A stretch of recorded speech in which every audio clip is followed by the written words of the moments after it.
What is up, everyone? How is it going? How's it going? Happy Turkey Day to everybody. Happy Thanksgiving, Indigenous People Day, whatever the hell you want to call it. All I know is a bunch of us probably are really full right now. Although y'all in the West Coast are probably just sitting down for your Thanksgiving dinners right around now. So, what is up this evening? We're just going to have a pretty chill stream. I've been working on doing some overhauls and everything for my stream right now. Hold on, I'm just trying to get this blue sky post out. I should have done before I got on the stream and everything. Let me get my headphones on while we're at it.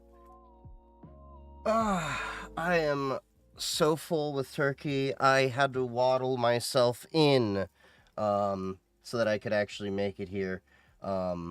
Also, I did realize doing some testing and everything like that, so if you notice some issues with the stream quality, that is purely because my ISP has been having some issues. So if you see me looking over and doing, saying I'm doing some testing and things like that, I'm trying to grab some information for my ISP. They currently put a monitor on my modem to see what the hell's going on, because it has been erratic. So far, knock on wood, it's been pretty great. I probably just scared my dogs and made them think somebody's at the door doing that right now. But yeah, it's great. My aunt had some really great turkey she had made. Yitz had made some sweet potato pudding, and we also got some deviled eggs we brought over, as well as some Portuguese wine, and we had a really great time overall. I think it was fantastic. Nice, chill. If you had been on my Blue Sky or Mastodon, you'd seen that this year we opted to be with some family that was less dramatic, so no real, issues there. Yes, Portuguese wine was indeed mentioned. I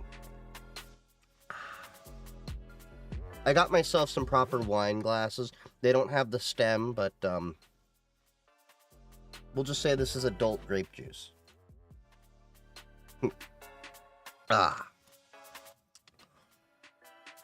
But yeah, Portuguese wine, definitely my favorite, especially since I've been to Portugal, and I just fell in love with green wine, or Vinho Verde. I think it's a young wine. It's a much younger wine. It's like basically a white wine, but not, I don't know, but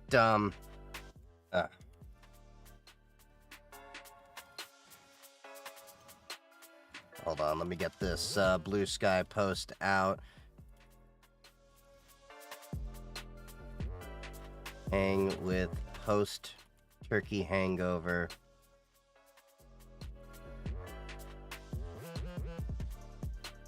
On Twitch. HTTPS twitch.tv/ChiefGeek3D. There we go. But yeah, really loving Portuguese wine, which, by the way, I will be, I talked to Sugar. What is your shirt, the one with the crows on the back? What, this? This shirt? This is the Electronic Frontier Foundation shirt that was specific to DEF CON this year. You get it by renewing your membership for the EFF at DEF CON, or B-Sides. Well, I technically renewed mine at B-Sides, then when I went to DEF CON, I told them, hey, I already renewed mine at B-Sides, and they gave me the DEF CON shirt for no extra charge. Is this the shirt you're talking about? Because I got a lot of shirts.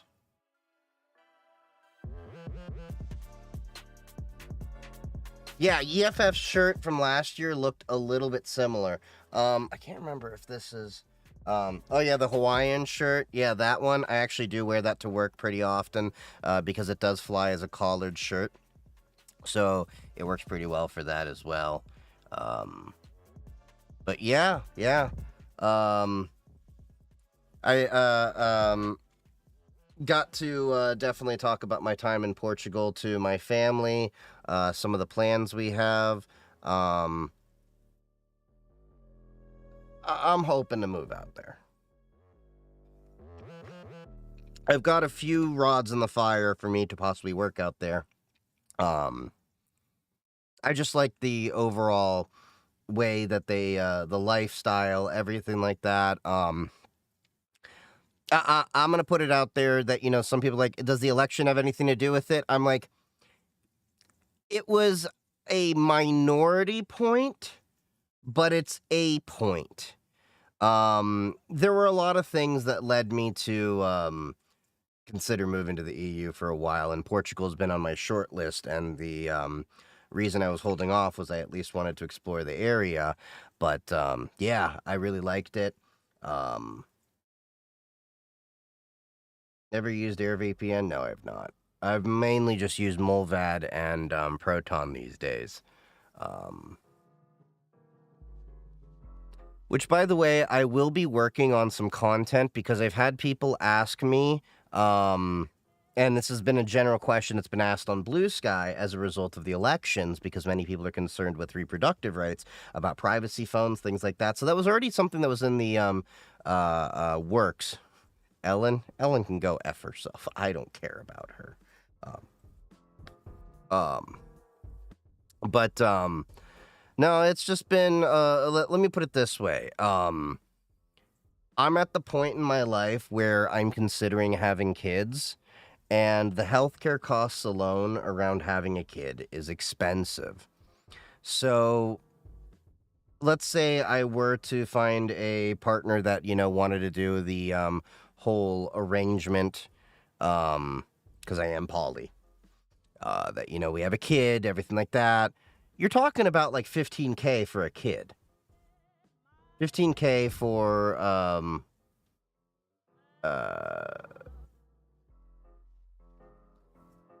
so that's a lot of money. Then you have all the other healthcare bills. Then you have childcare on top of that. All of these other things culminate into be very expensive. So old ThinkPod model, wait, what? I don't know where that came about. Italian-based VPN, mine of choice. You can buy it 3 years at a time up front. Basic UI never changed.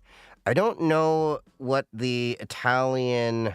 See, here's the reason why I like Proton, and it's based in Switzerland. Swiss law is very well known for how they can do things and protect their privacy rights and things like that. Yeah, sending your kid to school in the U.S. That's the other thing. Let me put it this way. I'm not against firearms. I have a few myself. I do fear for kids going to school because of the culture that we've had around that, and it's a lot different than when my grandfather grew up and was telling me about how gun safety and everything was actually, taught in schools and things like that. Yeah, I don't know what the fix is for America, but I just know that, there's a lot of work to be done. So that's a big consideration for why I want to move, and I want to have a family. And it's weird to say this as someone that was born in this country, because my family didn't have a lot of the opportunities and came here for the opportunities that I was given. But it feels like the America that my family immigrated into is no longer the America that you can have a dream in. Because the American dream is just that. You're asleep, so you can believe it. Very few people can afford many things. And let me put it this way. I by no means, am wealthy, but I make above average income. And if I'm looking at grocery bills as getting exorbitantly expensive just to survive, and I don't buy anything, extravagant or that's an issue. That's an issue where you have people that are just starting out in their adult lives realizing they will never be able to own a home. Not without help. Hey, Parrot, how's it going? Are you a dual citizen? No, but I do have eligibility for Portuguese citizenship through my family. There's a few things I have to hop through. It can take me about 2 to 3 years to get that citizenship through my family roots. But it is a path. The issue is I have to be out there for a couple of years or so. It used to be, that you, I'm Italian to citizen by descent. Nice. Yeah, so Portugal, I have options for citizenship there. Potentially, I'd have to do a lot of research for this. There is a route for me to get German citizenship because some of my family, unfortunately, were victims of the Holocaust. That would be very hard to prove, though. That's the problem, is you need to have proof that your family was in the Holocaust and affected by it. But as a result of, we know the events there, I don't have much in the way of evidence. Whereas the Portuguese citizenship route, I can prove my family who came from Portugal through my Sephardic roots, and that we can trace our lineage back to the Spanish Inquisition. I know it can be done because several of my cousins on one side of the family have also got their Portuguese citizenship, but they went through the more expeditious route. So there's some things I can do. Also, that part of the family was more affluent, whereas they're like, yeah, you just pay a few $1,000s and you can get an attorney to do all that. And I'm like, a few $1,000s is a good chunk of change for me, buddy. Been a bigger workaholic than usual. I hope it's not because you just had to put your dog down, unfortunately. And I'm sorry that your dog passed, buddy. So, yeah, I know that's a tough thing to deal with. My dog passed away a few years ago, and it still kind of hurts, even though it happened in my mid-20s. Golden visa time in Portugal is over, isn't it? No. The reality is, like it or not, they're still there. They realize that you need to have these golden visa programs in order to encourage investment. The thing they changed, though, was, if I can remember, hold on. They only changed a couple of small requirements, which wouldn't apply to me, because I would go through different... See, I'm also considered a skilled worker. I've already checked. I've talked with attorneys and stuff like that. Because of the skills I have, to travel and do that would not be much of an issue. To be eligible, applicants must transfer 500,000 euros to one or more qualifying funds. That's about it. That's all a golden visa really does. The change is really that buying property in Portugal no longer is a route to Portuguese citizenship, but that doesn't... There are still golden visas. Cutting off golden visas is a dumb thing for any country because you want to attract those investors.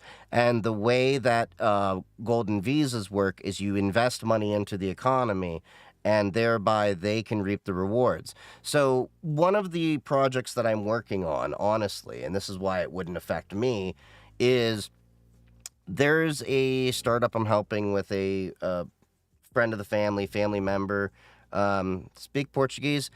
I'm working on it, but je parle un petit peu en français, un bisschen steigens in Deutsch, bitte wer gesagt I can get around and speak different languages, so it's more a matter of I just didn't have enough time to be immersed into Portuguese culture, but given enough time, I pick up languages pretty easily, because my family is French-Moroccan. So I'm pretty adept at different languages. The little German and Hebrew I learned was from the few months that I lived there.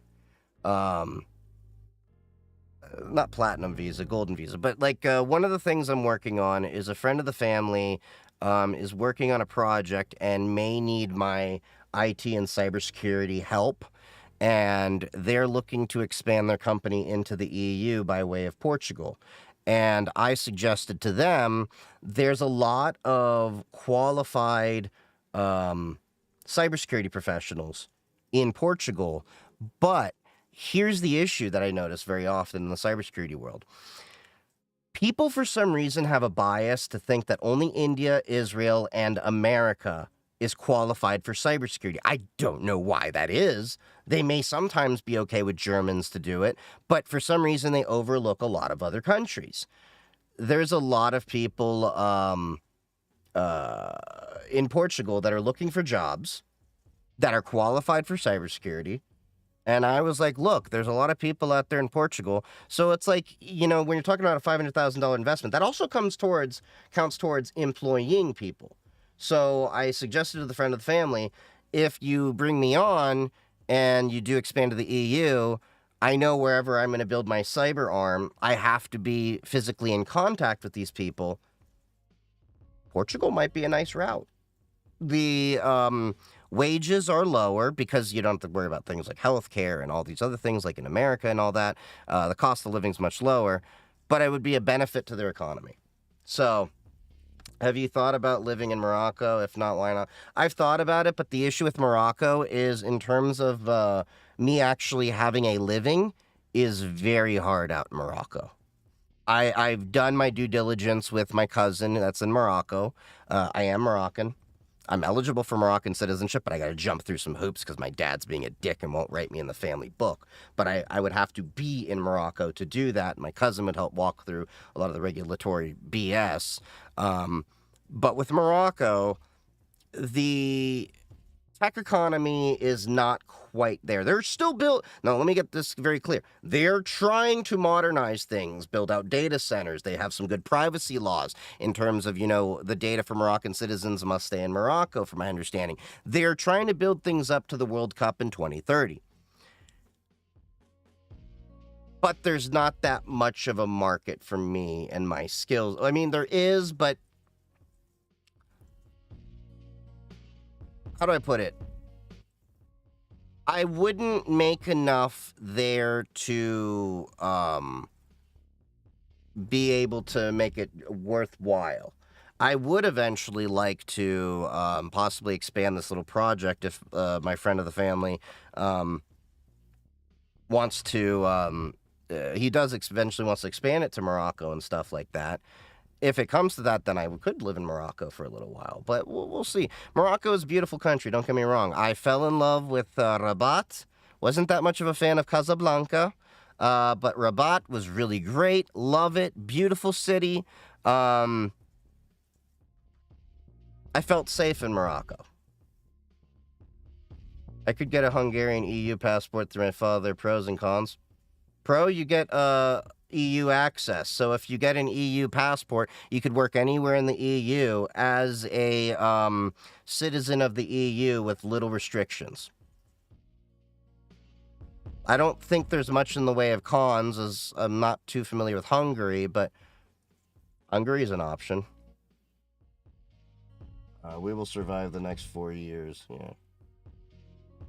Yeah, it's a nice distraction. Maybe not the healthiest. Yeah. You don't work too hard. You got to go through the grieving process when you lose a family member. A dog is a family member. So make sure to give time for yourself to mourn the loss of everything. What about your Ohio friends? The honest truth is, how do I put this? I have some really great Ohio friends, but I don't really have much in the way of there's maybe 2 friends here locally that I would miss. But I'd be more than glad to send them a ticket to come see me. One of them is, just got out of a divorce, is getting on his own 2 feet, and he's even thinking about moving out of Ohio. So, the other one,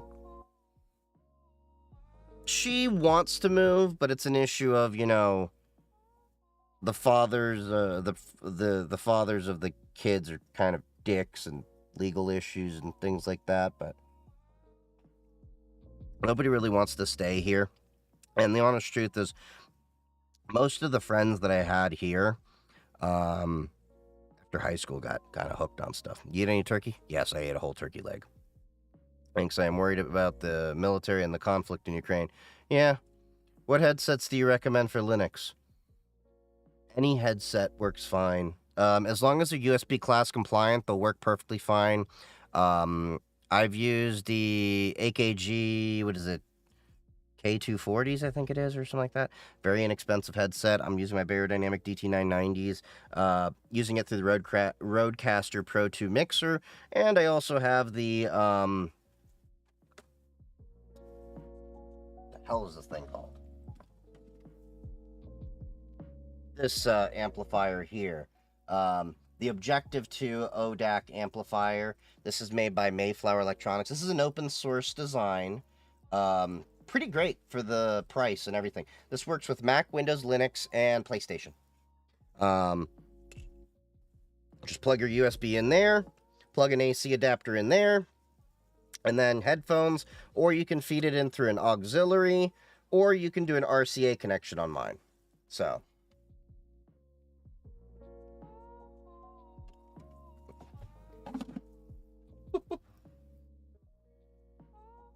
Oh, Fouge, I know exactly who you are.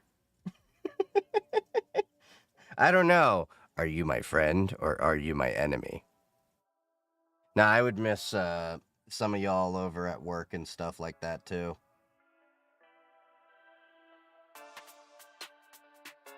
But, yeah. I use Arch BTW. Any headset should work fine. Drivers are the real problem. Pretty much. I want to move out of Massachusetts. Everyone wants to move out of Massachusetts. It's expensive. Have you played any Stalker 2? If so, what do you think? Stalker 2 is on my short list of games that I want to play. I just haven't gotten around to playing it. How many ohms? Can it run Sennheiser 600s? Yeah, the amp can run the Sennheisers. That's an audiophile amp. These are 250 ohm headsets over here that I have. These are the Beyerdynamic DT990 250 ohm thing. I'll do your push-ups later. I am tired from the hour and a half or so workout I had to do before I went to eat my turkey to earn my turkey. So this, here I can show you. Mayflower Electronics is who makes this. You can also get the Shit Stack SCHIIT. They're now accepting Bitcoin and Ethereum, apparently. That's interesting. So yeah, Objective 2 by Mayflower Electronics. So the version I have is the ODAC 2 and amplifier. They have just that. You can set your gain settings. I think mine's 2.5x and 6.5x with the US plug.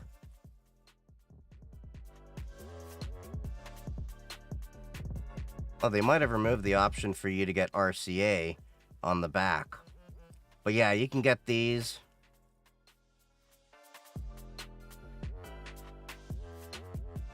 They have these on sale, apparently.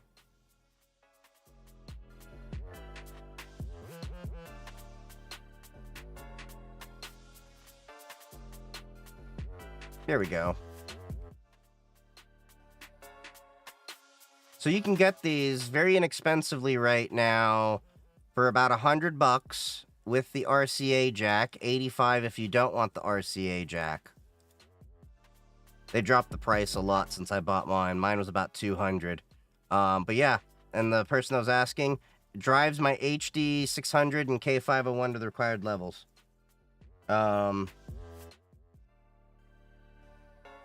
Yeah, this'll do. This'll do. Thoughts on BootKitty? I mean, you talking about that bootloader for Linux? You know, it's a matter of time until they figured out things like that. The mini USB is for power, right? No, the mini USB is for data. I think you need the AC adapter also plugged in to give it power. So you will need that. Oh shit! No, that amp. No USB. So hold on.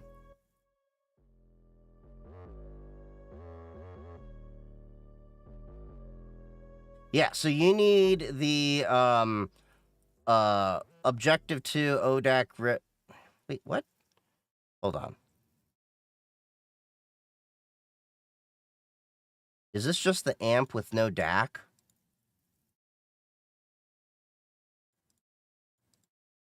Yeah, so that's just an amp. Okay, that comment. Yeah, so you need the DAC and amp, so it is. Yeah, so you're gonna need the DAC and amp.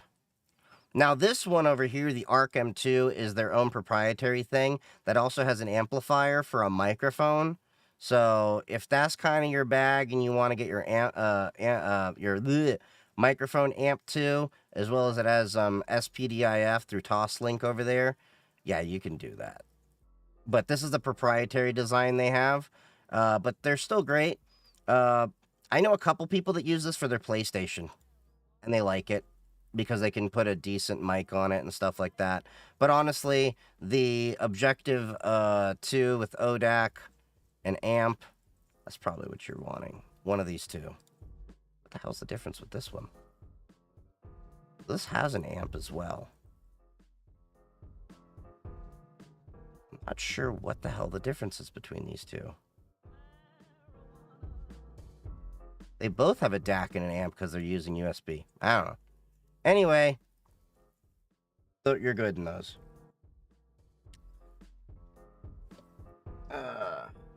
Your boots came in on Sunday. Nice. Good evening from Scotland again, bro. Almost 1 a.m. here, my man. Oof. Paul and Steve will be watching. All right, see you later, Parrot.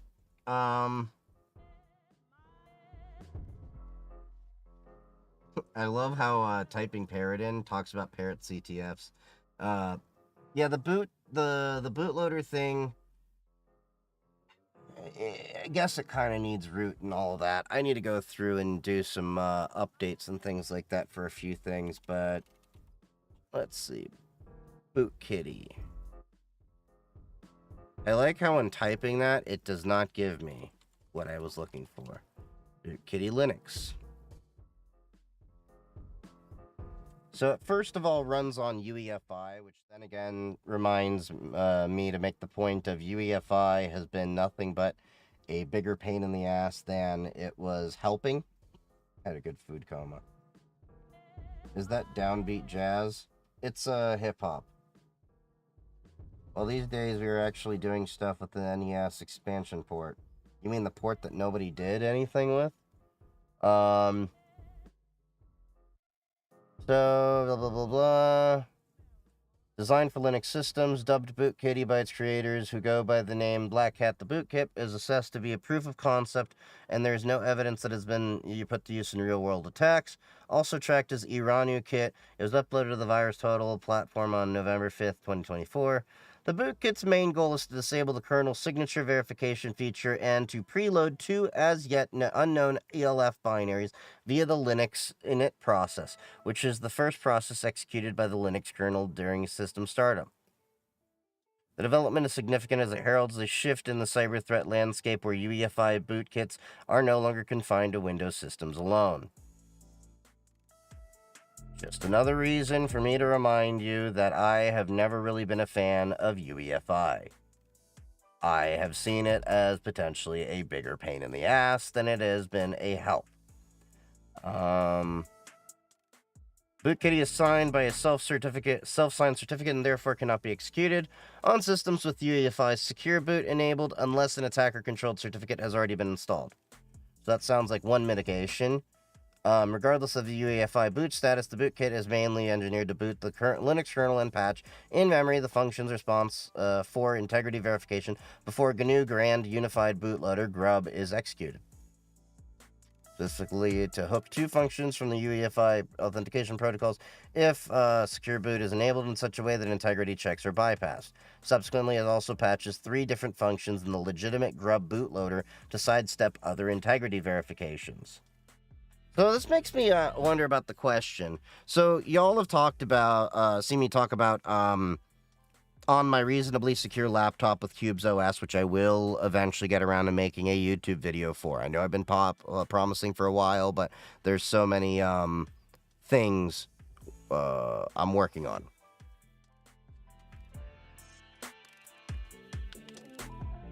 This is a list of stuff I'm working on. That's just the list that I gave myself for this weekend to do. Like, I'm setting up the Patreon. I'm working on the Firebot for Twitch. The Twitch bot that's going to be doing stuff. OBS filters for channel points. On the YouTube video, I still got to record the socials video, the sponsored slot, like where I'm talking about my merch store and all the stuff so that we can raise money for all the hardware and stuff I review for you all. Do you mainly stream on one platform? Twitch is the main platform, but I simulcast to YouTube and TikTok as well. Oh yeah, and the new YouTube videos I'm working on, I got some Blue Sky things I'm going to be working about, as well as the Twitter video talking about how Alex Jones is weighing in. How they're weighing in on the Alex Jones BS. We'll talk about that a little bit in a second. Is it easy enough to set up FTP from Windows? Thinking FileZilla for the win.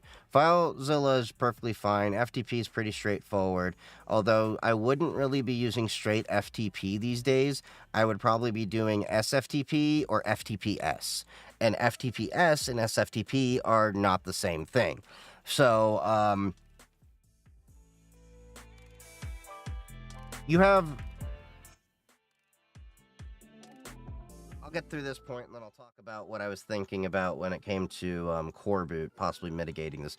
So, you have FTP, File Transfer Protocol. You have SFTP, which is SSH, File Transfer Protocol. And then you have FTPS, which is File Transfer Protocol Secure. FTPS is FTP with an SSL cert. SFTP is basically an SSH connection that allows you to do file transfers. So they work in different ways. So don't get the two mixed up. But yeah, SFTP is probably going to be easier to do because then it runs over, port 22 by default. And then you basically just do your SSH credentials, whether it's a secure key or something like that.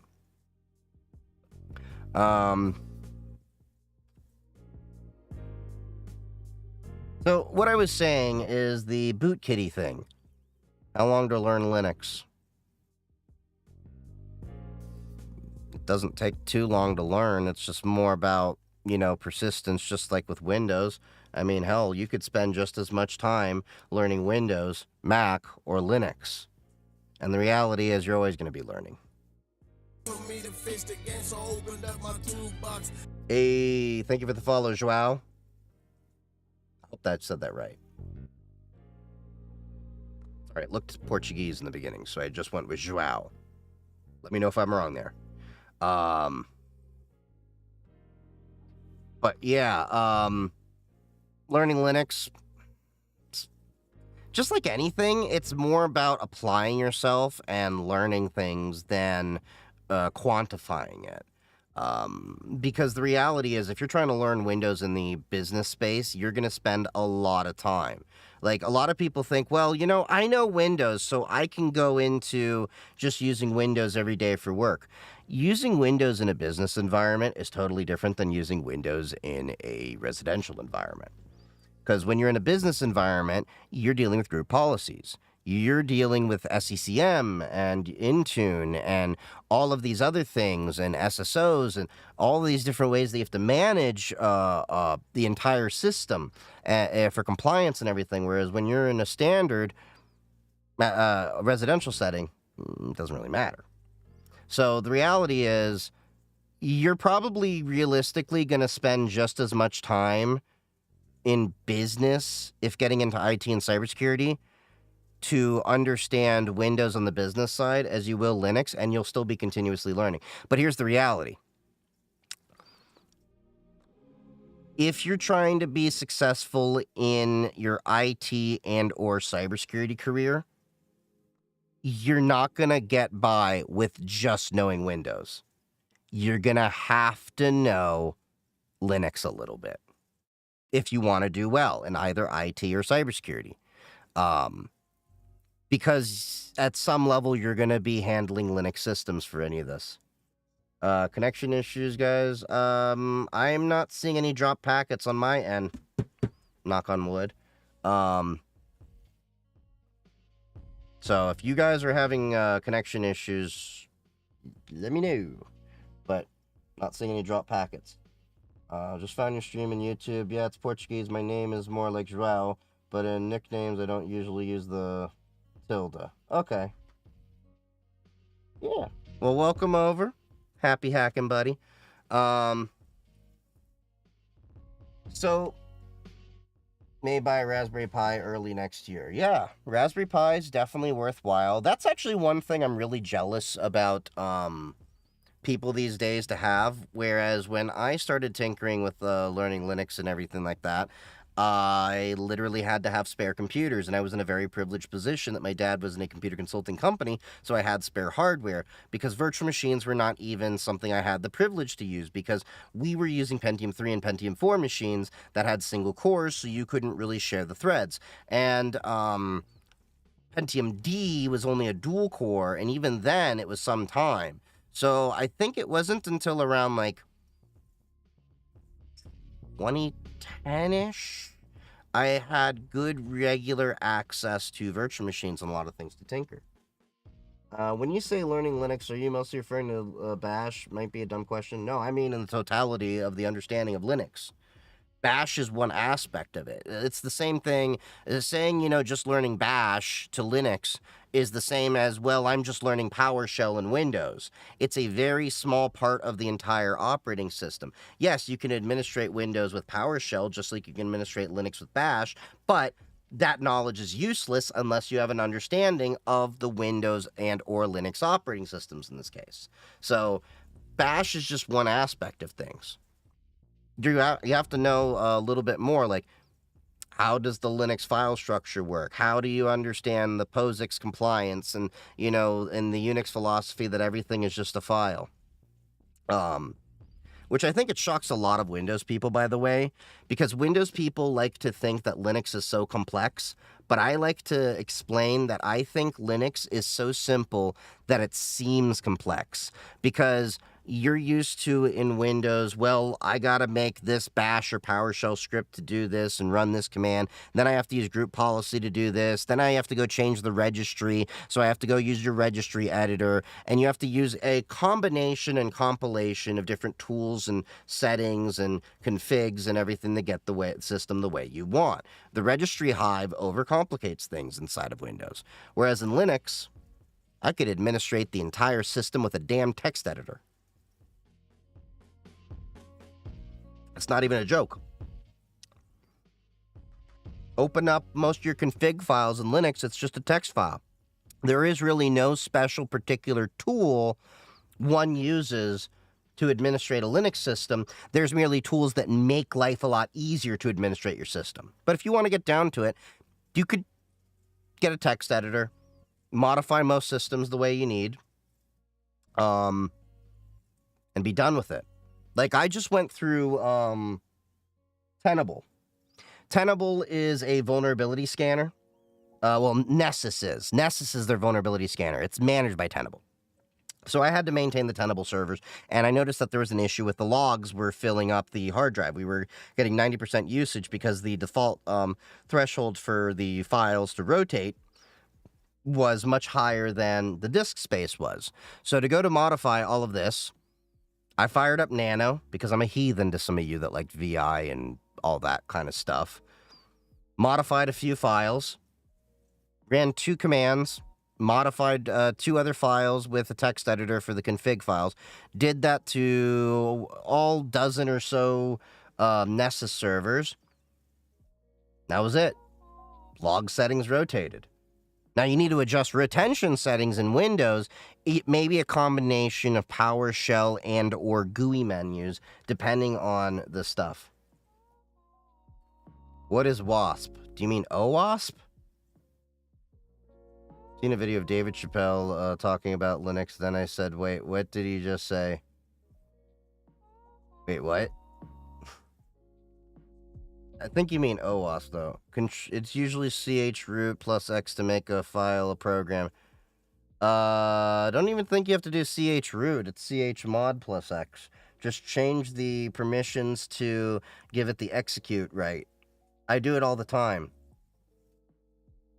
Have you ever used Forescout? I have not. Anyone that knows about Linux is on the deeper experimentation side of technology? Not necessarily. I think that's changing a lot more. That used to be the way maybe a decade or so ago. But now that we have Chromebooks and Android in the hands of many people and they understand that that's a Linux, it's not that much of an issue. It's supposed to be a VPN or something. Not familiar with that one. Off topic, do you have any experience with using FireWire PCI cards on Windows 11? I haven't used a FireWire card since Windows 7. Around that era. FireWire is not very commonly used. Now, don't get me wrong. I loved FireWire. FireWire was bae. I loved FireWire 800. So, for those of you not familiar with FireWire, FireWire was the competitor to USB. FireWire was a lot better than USB. It was a lot faster, a lot more stable. It was just excellent. USB has a lot of overhead compared to FireWire. FireWire 800 was the last standardized one, although there was a standard that was going to be released for FireWire 3200, but USB 3 came out and kind of just killed it, and Apple just kind of killed it with it. So what's your favorite homebrew console mod? I haven't really done much in the way of console mods and stuff like that. I haven't had a lot of time to tinker with games and stuff. To be honest, when it comes to gaming, most of the time that I do any games is when I'm on stream. Which is why I still use it, and you can still get good, cheap audio interfaces. Yeah, you definitely can, because no one develops for it anymore, and unfortunately. You can't even get FireWire on Mac computers anymore, which was one of the main reasons why a lot of people like to deal with Mac computers, because they had FireWire built in, so you had FireWire on the go, and FireWire was just... It was an amazing standard, and in many ways, it was better than USB. USB does okay now, but just that. Happy Turkey Day to you, too. Hey, thank you for the subscription, Joao. I don't know why my music didn't play. I'm having to, look into, my, That's really annoying. Normally it plays a song and then I dance and all that stuff, but I've been having issues with it playing up. But thank you for the subscription. The guy finally made an easy way to connect a Famicom disk system to the American NES. Oh yeah, I saw that a little while ago. I just didn't comment on it. You can use FireWire over Thunderbolt as far as I've heard, never got to try. You can, but... there's still going to be overhead with it that a lot of the main advantages with FireWire kind of will go out the window. Even the guy in charge of the USB forum admitted he can't keep track of all the USB standards. Yeah. Started a job in cyber threat intelligence, first career. Any tips? Don't eat the yellow snow. Nah, cyber threat intelligence right out the gate. That's kind of interesting. But yeah, you're going to be pretty much soaking in a lot of the information, learning the lay of the land when it comes to your enterprise setup, things like that. The one thing I would definitely check out right now for a lot of threat intel and things like that going on, Mastodon has a good InfoSec community. Twitter's InfoSec community has pretty much died out. Blue Sky's got another InfoSec community that's building out pretty nicely. So you can actually use my starter pack that I have over in my Blue Sky over here. I got a couple of feeds over here, for example. So I just can hone in on the Cybersec and InfoSec news over here. Anything with hashtag cybersecurity. And I know some individuals are trying to create threat intel feeds. I've been talking to a few security experts. Hold on. We got cyber threat hashtags. So yeah, you have certain things with cyber threats coming out, all of that. I know there's a few people that have been talking about making dedicated feeds for threat intel and things like that. So, but yeah, Blue Sky is really shaping up really nicely to be a good threat intel station, because a lot of cybersecurity people are starting to go over there, probably even more than when I was on Mastodon. In fact, there's even a whole feed that I found just for the Microsoft security and identity people out there. So, yeah, there's a lot of work-related feeds. No, femboy feeds. There'll probably be one day. And you can probably make one yourself, too. I know there's been some NSFW stuff I've come across on Blue Sky when I was doing my research. I know the joke there. I was literally doing research to see what the impact would be on SW workers. That was kind of redundant, SW. But yeah, adult content workers, what would the impact be of them using Blue Sky with the moderations, filtering out for a lot of NSFW content? This does a lot better than Twitter/X to clear out a lot of that. What are your thoughts on retired rogue gray hats? Kind of a broad question. Was there anything in specific? Best part about Firewire Audio today is having PCIe lanes dedicated to that interface when doing band recs. Yeah.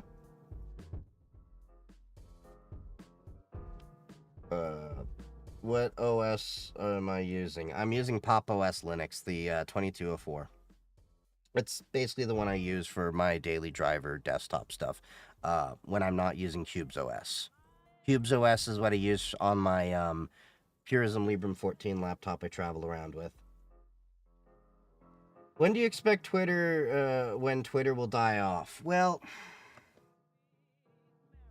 it's hard to say when Twitter will officially die off. And for those of you that are like, well, how can you believe that? Because I lived through MySpace. I've learned nothing is forever. And the idea that, if it's on the internet, it lasts forever, see you later, Grim, is a myth. Things on the internet may stay around forever, dependent upon the priority of keeping that information alive. There's a lot of things that have been lost from the internet that we will never see again, just to be clear. But with that being said, Twitter's already gone. It's X. So Twitter went from a $44 billion company, right? To, I think right now they have lost about 80% of their value, which I think, if I'm not mistaken, was valued at $4.7 billion, okay? Now, if we were to take the brand alone before selling it was $4.3 billion. I think that was where I got the 4.3 number or something like that. Anyway, 4-point-something billion dollars was the value of the Twitter brand. Not the Twitter company, the brand itself. Now, I think it's something like $670 million or something the brand is actually worth.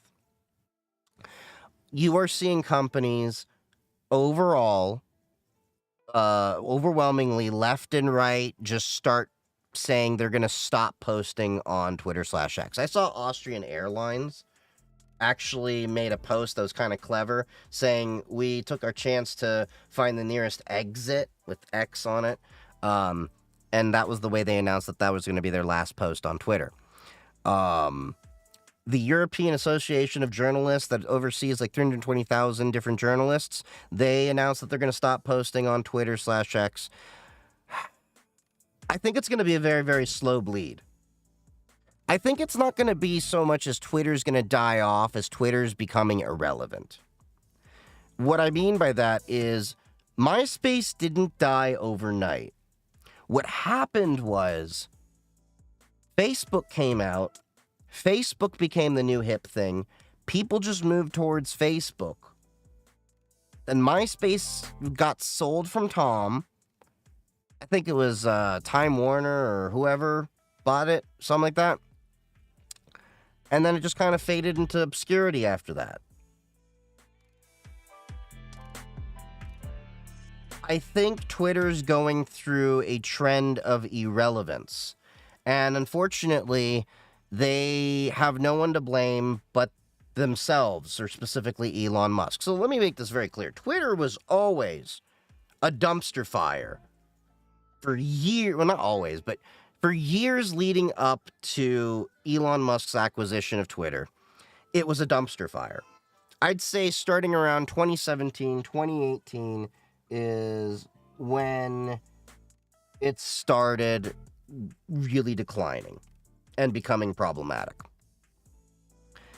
And this is a problem, and you had people on the left and the right, politically speaking, that Twitter was a dumpster fire before Elon bought it.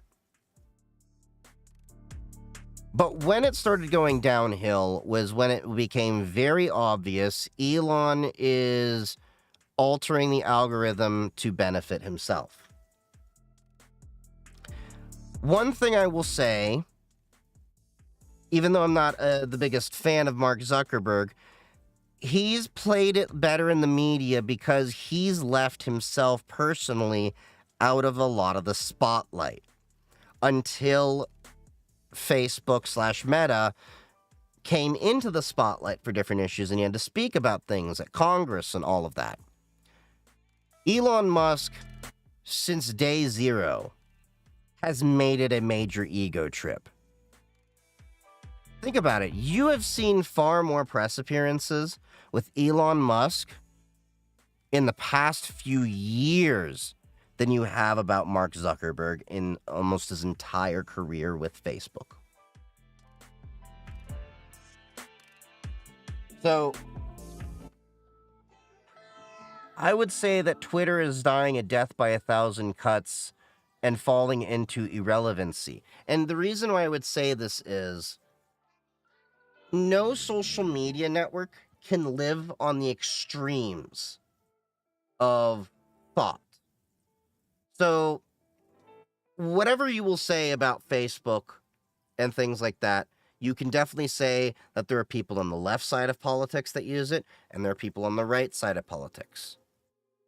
But the second you start veering away from a lot of the mainstream and catering towards one side of the view or the other extreme is when you start losing a lot of your relevance. And that's where I think Twitter's having the problem, because it's very obvious they are catering towards the right side of the spectrum. Look at all the posts that are being promoted and things like that. But now that it's actually been openly made, it's been confirmed by Elon Musk, and I can pull up an article here if you don't believe it. How good is Linux gaming right now? It's pretty damn good. I've been doing all of my gaming streams on Linux and everything like that. Don't know if we'll do gaming tonight on Linux. We'll see how I feel. But if we do... might do Roller Coaster Tycoon tonight. Maybe. Or I might do Mafia Definitive Edition, because I did reinstall that. Or we could do Halo again. Oh, I didn't install the first Descendant? Oh, I gotta install that. Let me install that.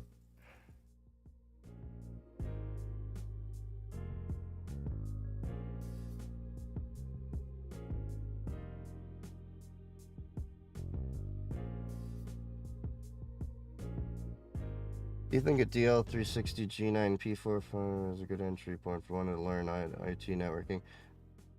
I think any piece of hardware, as long as it's within your budget, is a good piece of hardware to start actually learning and tinkering with. It doesn't matter so much as to the specs of the hardware itself, so long as it is affordable within your budget and you can do whatever you want with it. Look, you can buy a Raspberry Pi. You can buy a collection of Raspberry Pis and start out with that. You can get some second-hand Core 2, Core i3, i5 systems, patch them together, and have a whole network of just a bunch of servers that are running on second-hand hardware. If it's for your education and it's attainable for your budget, that's good enough. Now, the question becomes not specifically as if it's a good entry point for wanting to learn IT networking, but if this hardware is going to suit your needs for what specific projects you want to do. Any hardware is good for entry level when you're wanting to tinker and everything like that. And even if that means you do find your limitations and you do learn more about like, oh, well, I do need some more hard drive space. Oh, I do need more memory with this. Oh, I do need more CPU with this, whether it be faster frequency or cores or, whatever. It's a learning thing. So if it helps you learn, that's all that matters. And just remember this, when it comes to tinkering, you will learn more from failure than you will from success. So never be afraid to fail, because you can fail upwards. And that's how I've learned a lot of my things, is by the mistakes that I've done over time. I've had a lot of hardware I've killed over the years. I've also electrocuted myself quite a few times. But I've learned, I probably shouldn't do that. I probably should do it this way. But don't be afraid to be inquisitive, curious, and sometimes say, F it. Let's try this and see what happens. And maybe it does fail, and you learn something. If it does succeed, you might have learned that process can work. But just remember, there's many ways to accomplish the same things too. So don't just think that just because you learned how to do this thing the one way doesn't mean it's the only way you can do it. So keep that in mind. I'm renting to own. I only do this because I'm good friends with the company owner. Okay. I think Earth don't matter. It's how you use it. I can't run a home network at the moment. I mean, you don't have to run a home network per se. The way I started out with my apartment was I literally had the cable connection coming into the room. And back then I wasn't using a pfSense firewall yet. I did switch over while I was in the apartment. I was using an Asus AC66U router running Merlin WRT. And I had a few boxes behind that. And they were all in the corner of the room. So it was like literally like I had dates come over and they would just like look at my TV entertainment center and then see like the sprawl of PCs all around it with Ethernet and everything coming out. And they'd be like, what's that? And I'm like, project I'm working on. One of those happened to be me mining Bitcoin and stuff like that at the time. I swear to God, if it wasn't for one ex-girlfriend yelling at me to turn that off because she wants to have some quiet because the fans were whirring at max speed, I'd have a lot more Bitcoin and everything like that. But she literally said, either you turn that off and you can come fuck me, or you keep that on and you ain't getting any and I'm going back to my house. Well, of course, this was back when Bitcoin was only like maybe a few bucks at most. And it was just like pie in the sky, like, oh, cool, free money. But I wasn't thinking of it as like, I'm going to, be able to retire off of this. I was thinking like, oh, cool, making a few bucks here and there. Back in the 10,000 Bitcoin for a pizza days. My main project is to open my own business selling game servers. That's a tough business, and I will be honest, you may want to do some market research on that because I think it's a pretty saturated market. Because then the question also becomes, okay, you want to do your game servers, how are you going to provision them automatically? How are you going to maintain them and things like that? Are you going to run your own data centers? Are you going to co-locate? And if you are, what's their policies with different things? Or are you going to maybe run it through AWS where it's built on demand? There's a lot of things that go into that. So I would do some market research before you get down that route. But I'm going to be honest and say that market is pretty saturated for people that want to host gaming servers. Currently have a 8-core VPS Pterodactyl running. So much fun doing it that now I want to turn it into a business. Creating to that server right to expand on it. I mean, good luck to you. But the honest truth is, I will tell you, just from a purely business side, market research. Just because you love something doesn't mean you should get into business for it. look at the profitability of it, look at your risks, your liability. If you can, find yourself a mentor on the business side of things. Not the tech side of things, the business side of things. Pick their brain. You can learn a lot because you're going to have to learn about the business side of things. And that could be a very expensive thing if you don't learn the business side. Not to mention, worrying about redundancies, things like that go on. Because great, you have it in one rack, but what happens if that one rack happens to get, hit by an earthquake or a storm? These are risk assessments you do have to take. And I'm not being extreme here. These are things that we actually have to consider in cybersecurity for BDR. Backup, disaster, and recovery. So, can't wait to get my NAS. Yeah, I love my NAS. I want to get another NAS just to dump all the things on my current NAS over it and redo my current NAS so that I can move from RAID 10 to RAID 5. Reclaim a little bit of space. That'd be nice. Which is why I'm asking these questions. Yeah. I want to do something in tech, but I don't have the money for college. There's many different options there.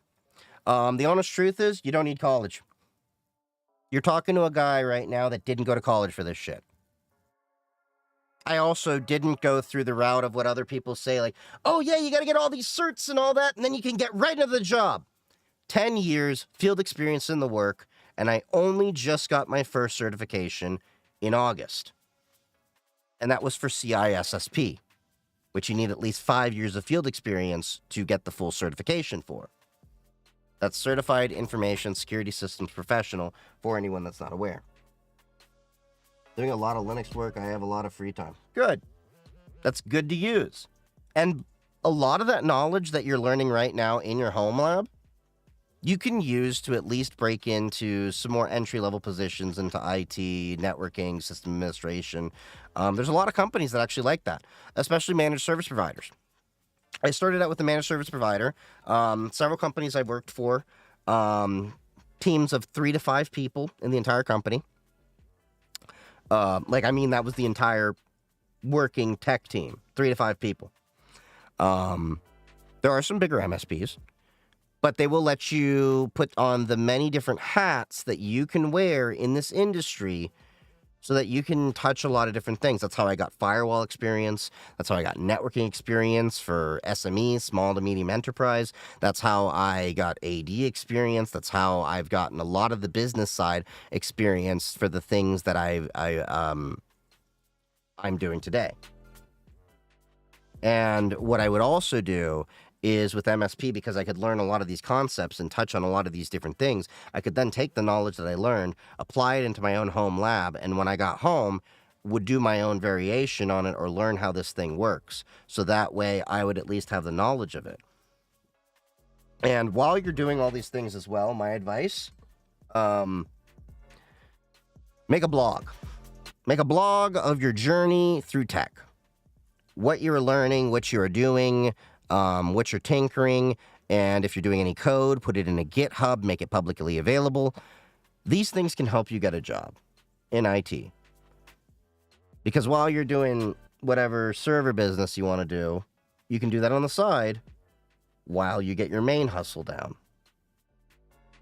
That'd be my advice.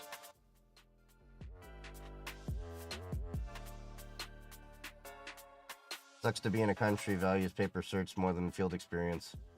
What country is that? I want to do my CompTIA A plus cert.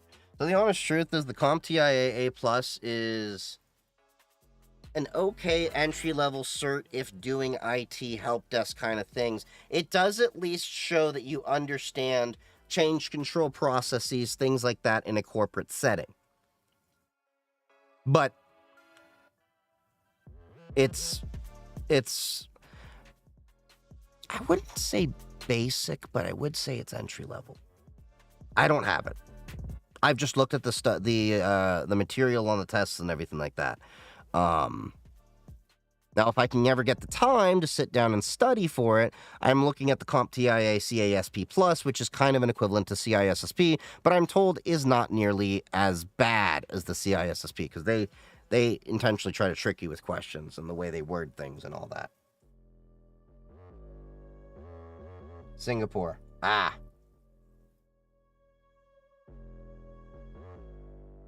Become Thor, hack power plants for the federal government. Well, here's the thing. Thor didn't start out hacking power plants for the federal government. He started out doing tech jobs elsewhere. I think, what was it? His dad helped him get a job in Blizzard or something like that. Then he came back to work for Blizzard or something like that. I don't know the full story there. I just remember seeing it in the past. He didn't start doing that. He worked his way up to that point.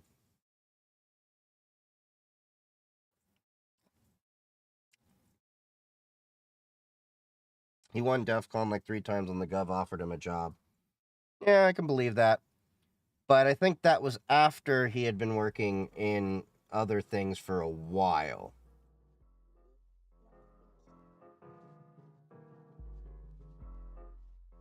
Same here in Brazil. What, the cert thing?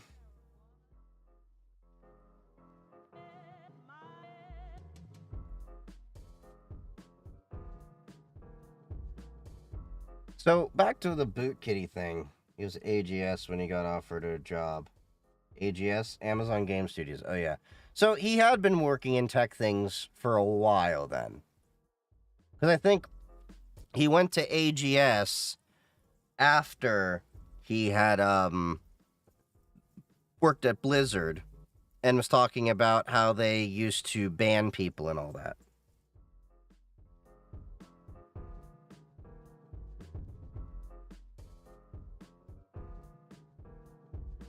I have 7 years of network, desktop, and beginner blue team experience in total of a border security project, and I'm still having problems upgrading myself because of the fact that Singapore values paper cert more than field experience.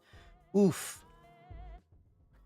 Well, here's the honest truth. If you got 7 years of experience, you could go after CISSP. 5 years of field experience is what CISSP requires if you haven't already. So that might help you. I got mine. Whether it's worthwhile, that's for people, decide themselves. The only reason I went for it was because work was willing to pay for it. So the only reason I'm going for certs right now is work is willing to pay for the things that I'm, pursuing and all that. If work wasn't paying me, I kind of wouldn't care. So yeah, the boot kitty. So I got a little sidetracked with this. Oh, how long did you take your CISSP? I took a while for it. I took my sweet time. So work paid for a in-person class that my coworker and I found out about. That class started in April, was once a week for 3 hours a day, 6 to 9 p.m., and that went on until June. So I took that class while doing the practice tests and all of that stuff. Which, by the way, if you're curious about what I did to pass and everything like that, and some advice that I had, there is a YouTube video. So it took me about 6 months or so, I'd say. But again, taking my sweet time. I've heard of people studying for a month or two and then passing, but take your time. Take your time. If you are curious, though, one of my earliest videos. Hold on, let me see if I can find it. Here we go. Here we go. Also, one of my least viewed videos, which is actually probably one of the most useful for you all. How I passed the CISSP certification, my journey and tips to help you succeed. So, definitely recommend watching that video. It's about 18 minutes. It is 18 minutes, exactly. Made this about 2 months ago. Talks all about that, as well as all that. Am I planning to renew the cert? Probably. I'll probably renew it. Well, I have to actually renew it every year. I have to renew it every year. I have to get my CPEs. I have to get 40 CPEs, credit hours, every year. But here's the thing. There's 2 kinds of credit hours. There's your type A, which is, okay, we're watching a podcast, we're studying, more about cybersecurity, things to continue your education and advance it. And it doesn't have to be necessarily things that can be, like give a link and I did this lecture or that kind of thing. It could be seriously just giving a talk internally about cybersecurity. Like recently we had Cyber Awareness Month where I work at. The time that I had dedicated to helping out, educate people, as well as preparing for that could count towards it. And that is actually part of the Type B credits, which is you are advancing and continuing the profession. So all this content, the streaming I'm doing right now, CPEs. No joke. If I make a video on a cybersecurity concept, I can record all the time I took to prepare that content, not just how long the video was. So like that kernel level anti-cheat is dumb and a disaster waiting to happen, talking about cybersecurity. That took me overall about 5 or 6 hours. 5 or 6 hours of CPE right there. So yeah, 40 credit points per year. So I can easily do that with the content that I'm creating.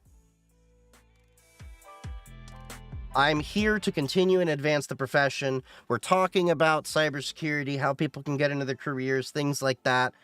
This can be put into credit hours. No joke. I probably will be sending some of this in to ISC Squared, the governing body overseeing it, and using that. I put turkey in my ramen.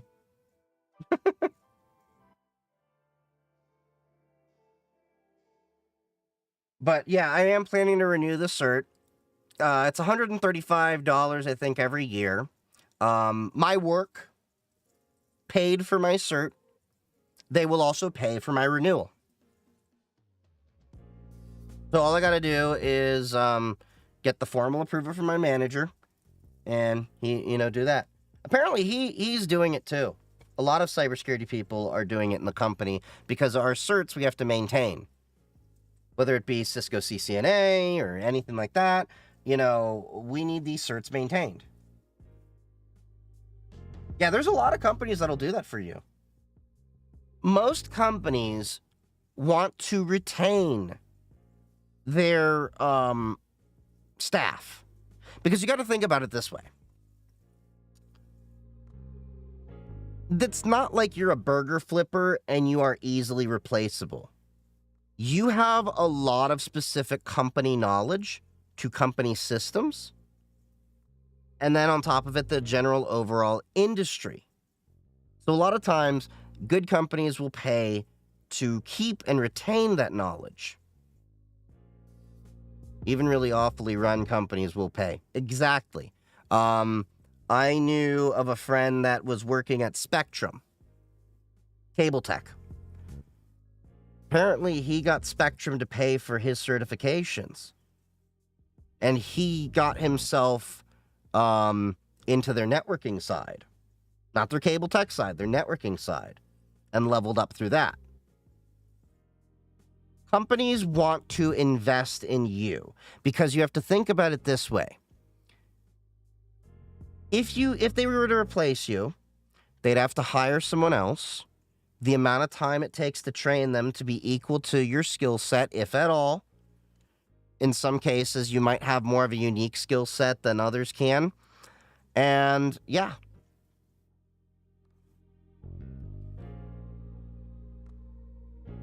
You want patches on the merch store? Eventually. I know that I just told Sugar I want to look at the laptop sleeves and wine glasses. I'm gonna get wine glass merch. We need to have good, you know, Chief Geek 3D wine glasses.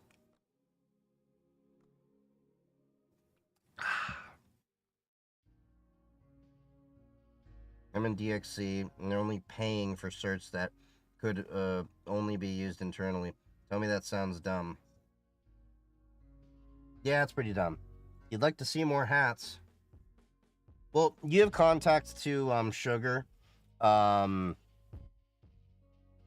her know if you think there's honestly some hat styles you think would do well, because I know in the merch store side of things there was a lot of options, but I didn't want to flood it with a lot of pointless stuff. But yes, Portuguese wine. Like, I know everyone makes a big deal about French wine, but Portuguese wine.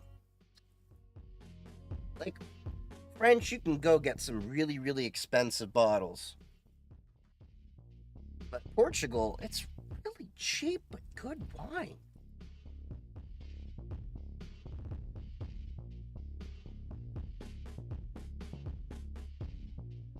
Bucket hat design just on the other hat type. Okay. I'll have to see what you mean by that. Chief Geek 3D yarmulke. I don't think I do yarmulke, but we do got the yarmulkopter for when Hanukkah comes around. We got our 8 Nights of Wolfenstein. Probably playing Wolfenstein 2. We're here for one thing and one thing only. Killing Nazis.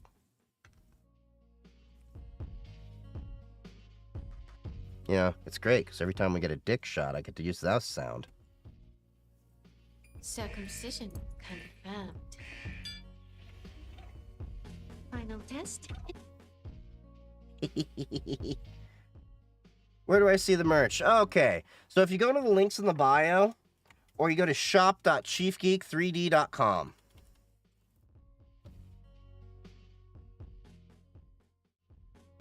There you go. And by the way, Twitch subscribers do get a discount. Just putting that out there. So there's all sorts of items out here.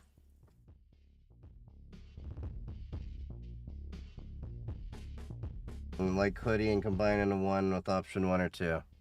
Interesting. But yeah, we got mugs, so you can, we got our own little Google Food character over here. We got desk masks, hoodies, stickers. Got all sorts of things. So, yeah. We'll be working on some more stuff. We're working on pet stuff as well.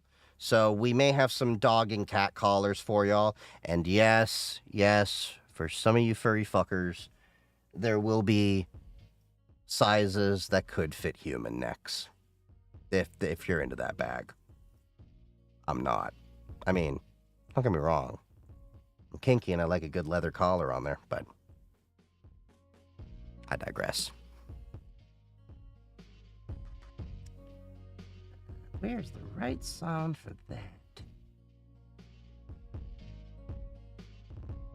Yeah. Sorry, Miss Jackson. No, we're not gonna have those.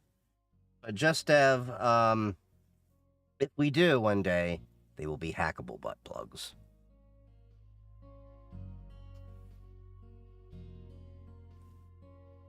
But yeah, there's all sorts of items that I can make and everything like that.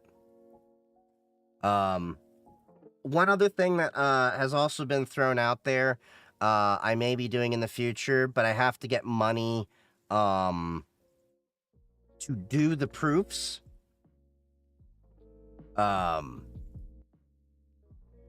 Is I'm gonna get custom keycaps.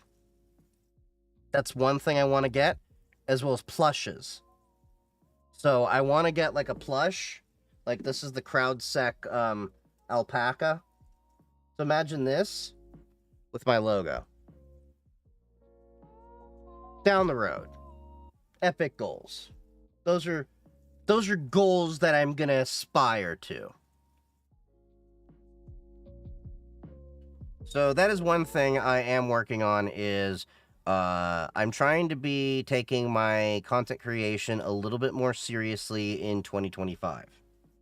So I'm working on a few more things and everything like that.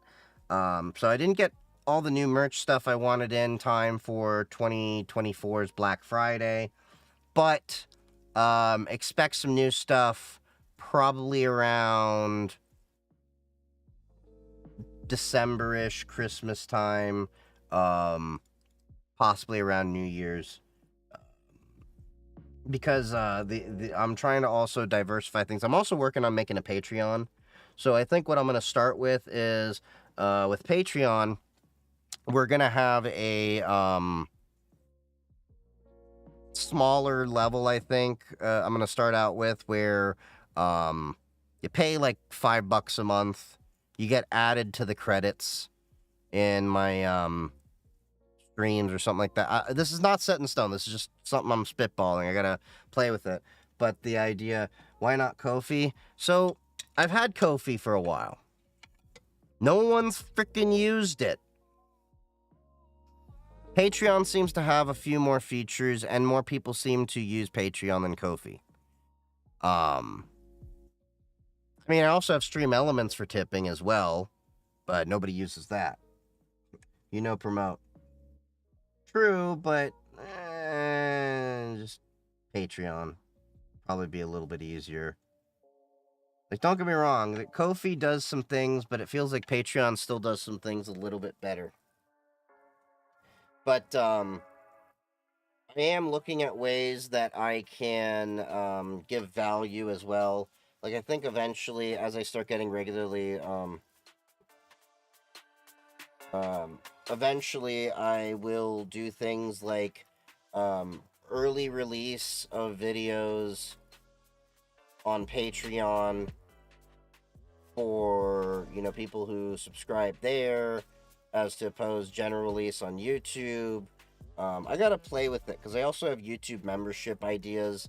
YouTube membership I can do too. Yeah, there's some stuff I gotta play with. I might spitball with you two later. It's just Dev, but these are things I want to do overall to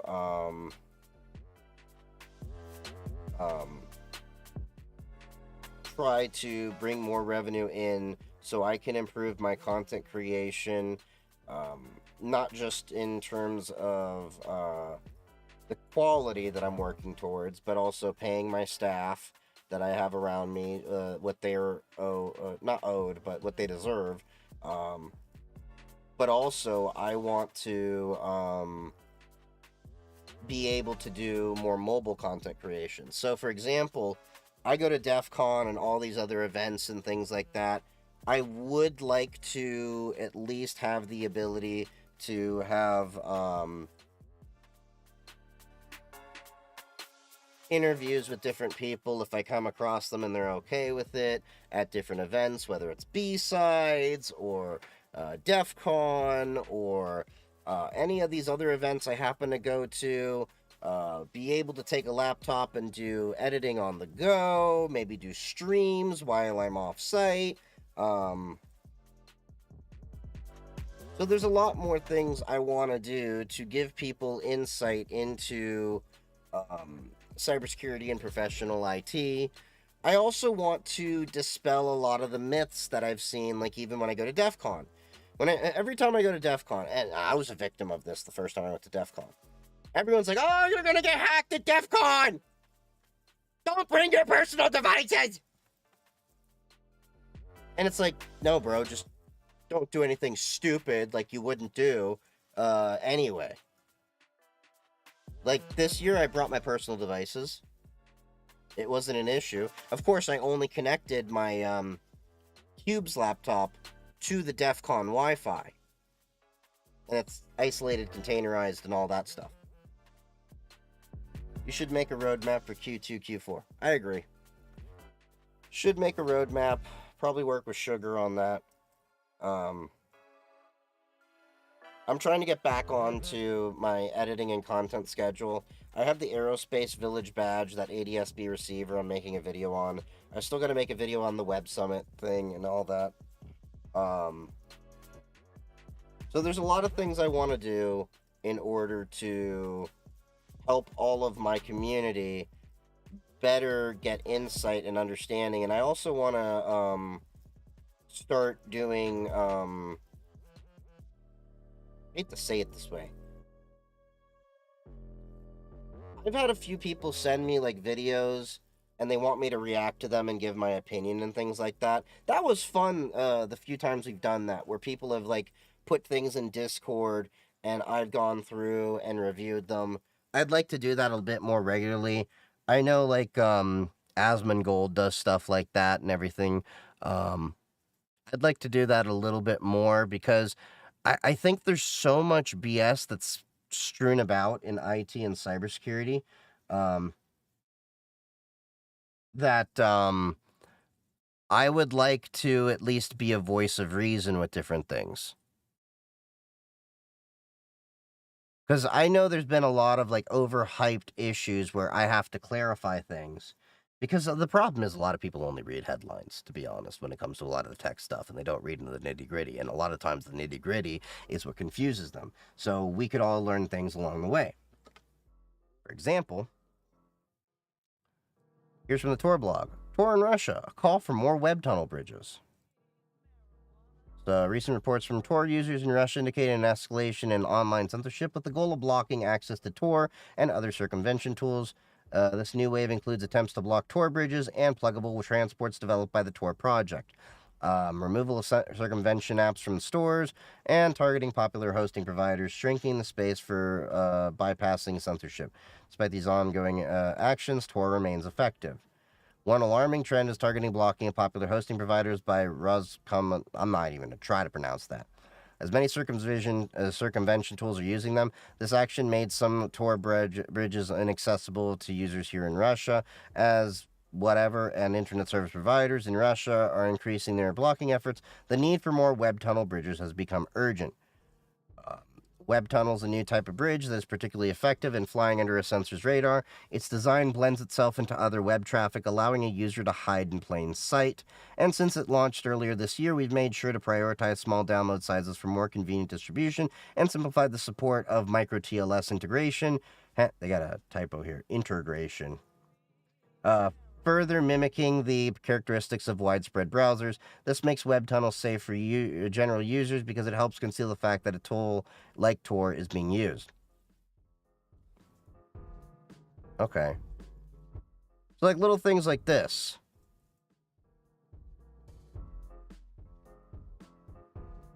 Okay. I love how they say, do not host your bridges with Hetzner. Okay, so they're asking for people to spin up boxes for about a year with these requirements in a Docker, Ansible automation. But yeah, like this kind of stuff. Okay, so basically they're just using a web connection to proxy out for the TLS. I mean, not the TLS, the Tor. That's neat. Operators must run one web tunnel bridge per IPv4 is acceptable to use multiple subdomains or distinct domains. Include a valid email address as your contact information, or we won't be able to confirm and validate your participation in the campaign. Maintain your bridges for at least 1 year. Ensure your bridges have a solid uptime, operating close to 24/7. Reboots for updates are fine. Your bridge must remain functional during the campaign period. Do not host your bridges with Hetzner.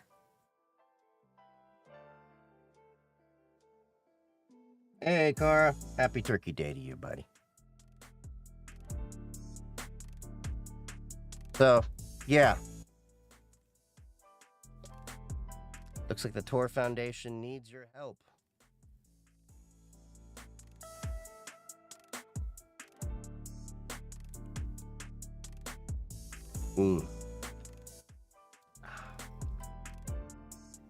I only read the nitty gritty and not the title.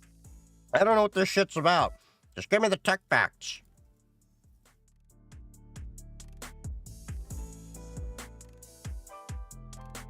But, oh yeah. What I was saying earlier about the boot kitty, the Linux UEFI, I wonder if, because I use Core Boot with my laptop, the Purism Librem 14, and I use that security key to verify the signatures of my boot files as well as the firmware files. If that is a possible mitigation against the boot kitty thing, because it will not boot without the files being signed, otherwise it will throw an error. You can still bypass that error, but it'll just tell you if things have been tampered with.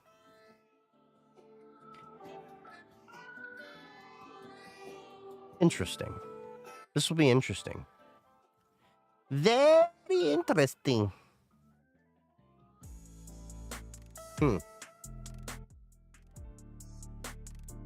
So yeah, I think it's very interesting for that prospect of things.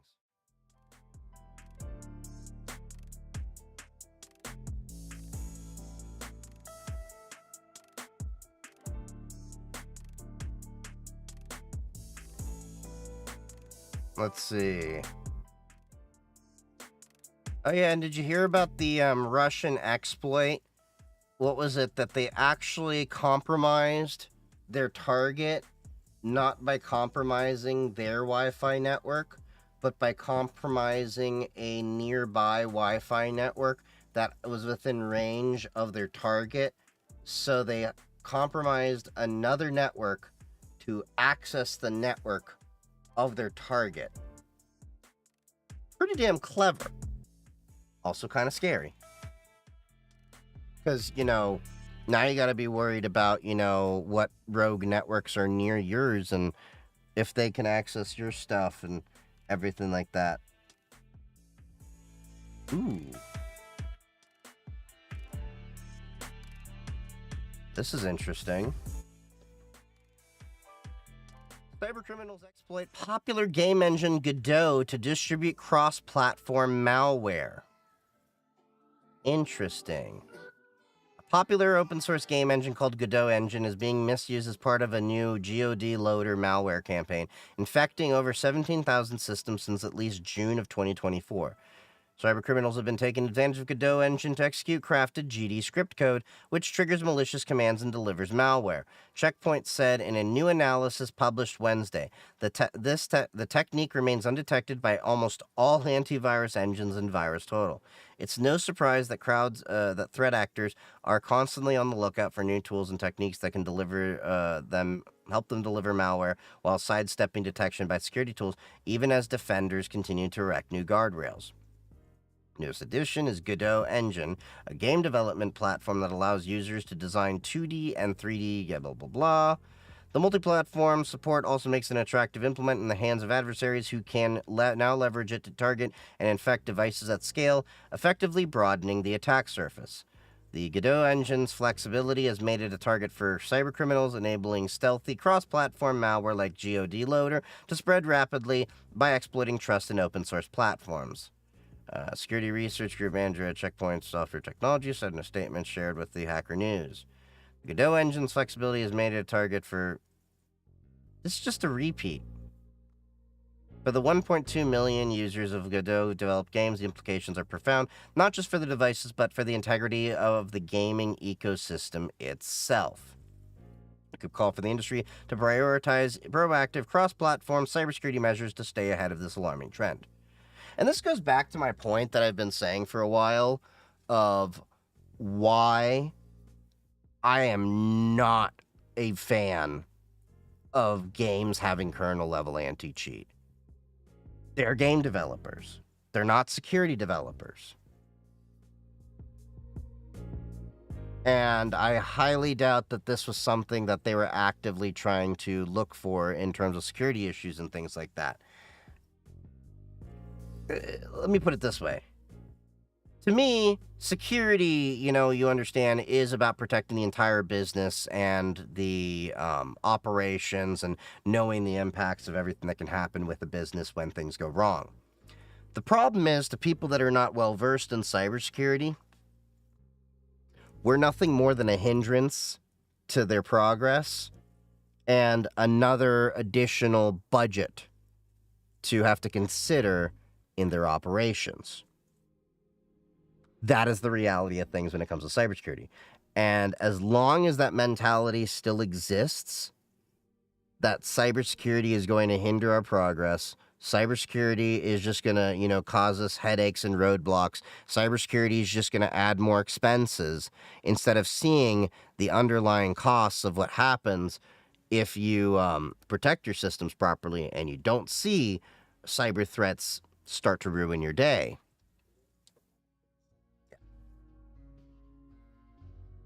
There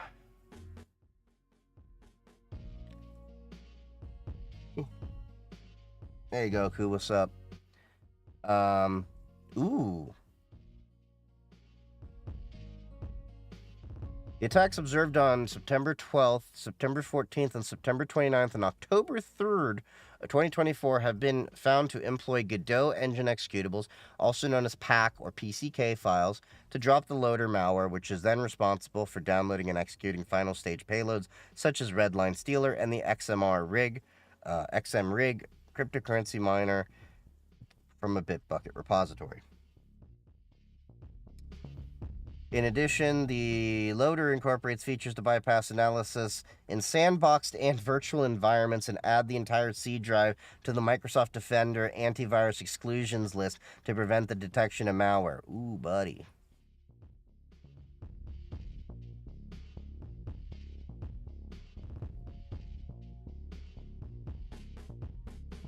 Oh, ads rolling. We'll wait until they come back.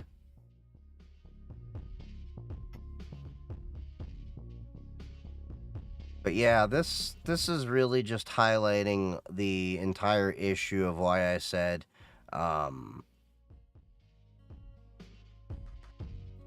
I don't trust game developers with system security. So the other question I have is, okay, so the Godot game engine had access to this. Why did it need admin access? Did it bypass admin access?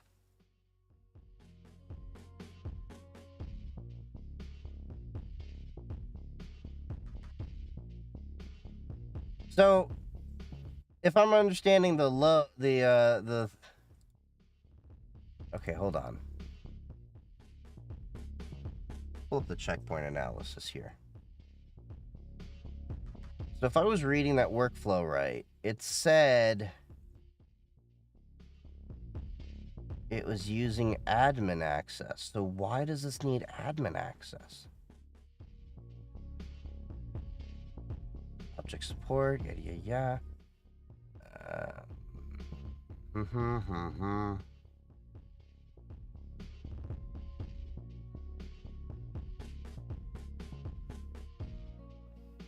Okay, there's a Linux POC, a Mac OS POC.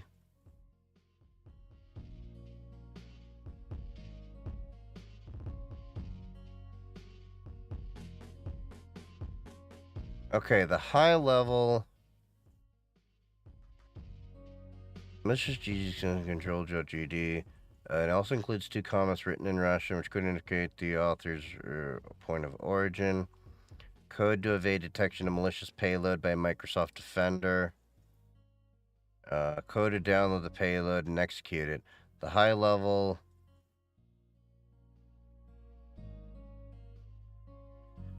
So why does it need admin access? That's what I'm curious about. Sandbox evasion is achieved by checking if the 3D video acceleration feature is available. The following piece of code forces the Godot engine to use 3D video accelerations. Okay. So it checks for admin there. Why does it need admin, though, to run this stuff?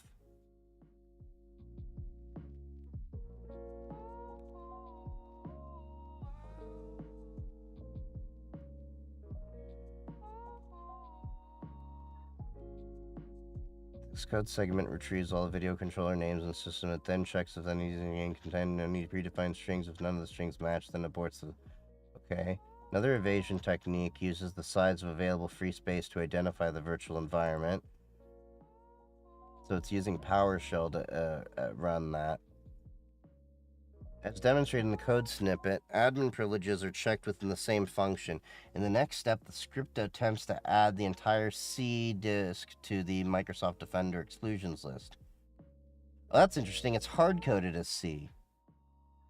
So if you're one of those interesting people that does your main drive as something named other than C, that could actually bypass this potentially.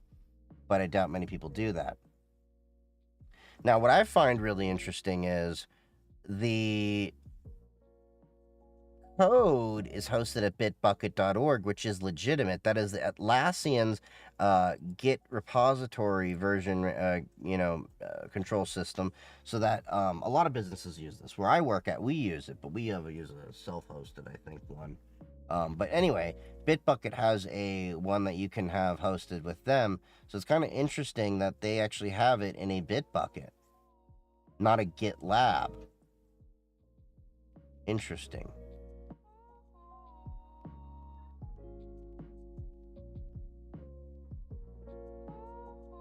But the thing that really, so there's the command and control server, hard-coded to that one address there.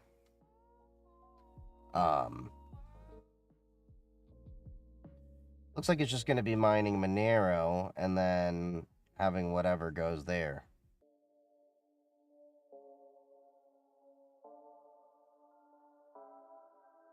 So definitely based in the EU, or at least where their Monero node is out of. Well, the pool. Or no pool.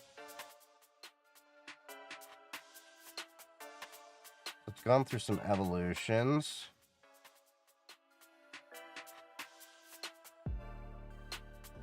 But I'm curious. See, this goes back to my point, principle of least privilege. Things that are of a gaming nature shouldn't need rights this high level. I'm not sure the reasoning behind needing admin access for the Godot engine to create video games or anything like that. Now, I'm not a game developer, so if someone has a legitimate reason for using admin rights when coding your game or stuff like that, or rendering the game, by all means, feel free to educate me. But I don't see the reason for this stuff having admin rights. So I guess one way you can also help mitigate this is if you, this is a tactic I tell a lot of people to do with Windows. Don't have your regular account that you log in as just a standard user. Make another separate admin account that when you actually have to run an administrative function, you run that as the admin user. So like you do the shift right click, and then you can get the drop down as run as different user. So imagine you have like Chief Geek 3D as the standard user. Maybe make like an A_Chief Geek 3D, and then every time you want to run as an admin, instead of, just clicking the UAC user access control prompt of yes, okay, and then run it, you have to log in as that separate user. This is kind of how Linux works as well. Anytime you need admin rights, you don't just click a button and say okay. You type the password in that you logged in with to verify this. And then if you do it as a sudo, it temporarily grants it for a period of time. If you're doing just switch into root and stuff like that, it'll give it full time. That's where I think it needs to be done a little bit more. I would honestly like to see Windows open up the feature to allow you to create admin accounts. But as we saw, this has a Linux proof of concept code. So let's go back to this little code they had for this exploit over here. So as we see in the Linux one, Linux do enter bar cat out, payout, wget, pulling from their little server over here, the shell script, give it execute rights, and then it removes that stuff. Then exit. What's interesting is that it's printing it, so I wonder if you could pull this up in the logs. Code of Linux payload. User bin calculator. Interesting.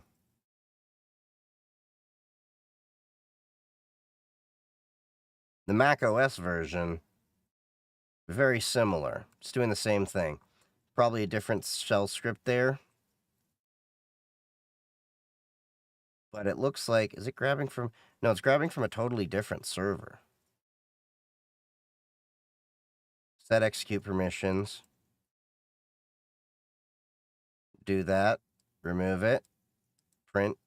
Done. And it's doing it by, they're just opening a calculator. Interesting.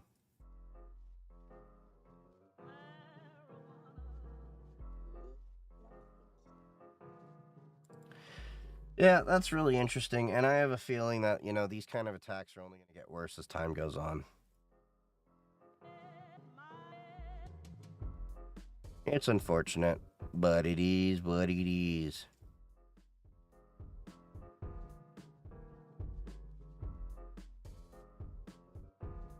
Was there anything else interesting in the news? There's a few interesting things. Problem is, there's quite a bit of news going on that, I don't know what would be more interesting for y'all to learn about than others.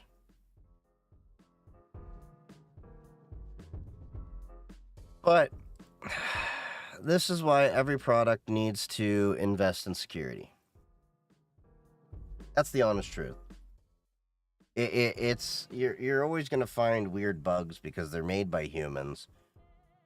And that's why penetration testing is worthwhile. But a lot of people don't want to pen test the open source stuff because there's not a lot of value in doing so. That's why a lot of these projects should have bug bounties, but a lot of them don't have the money for bug bounties, which would encourage people to do the pen testing things and all of that. So, yeah. That, the rock in a hard place kind of thing.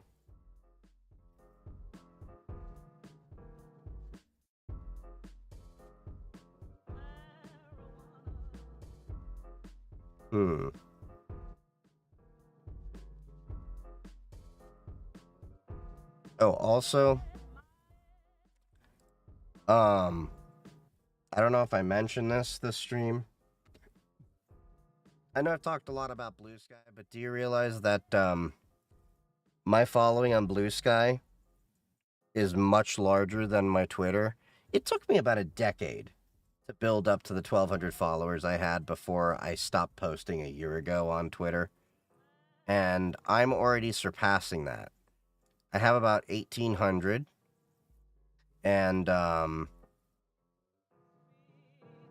I feel the value of the connections that I have inside of Blue Sky is much greater. Same with Mastodon.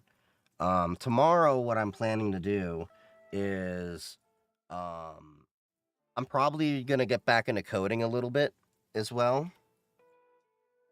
So I'm going to, if I get around to finishing my YouTube edits and stuff, I may pop on for a stream tomorrow. No promises. An unscheduled stream, possibly tomorrow. Because I have an enhancement I want to put into this project here. So this right here is actually one of my first ever Python projects that I actually gave myself of, this doesn't exist. Let's make it exist and get some points. This actually, I put on my resume when I got my job I'm currently at, and was the reason I could say I knew Python, I knew how to manage a Git project, a community one, as well as I know how to deal with APIs. So this is a pretty rough script.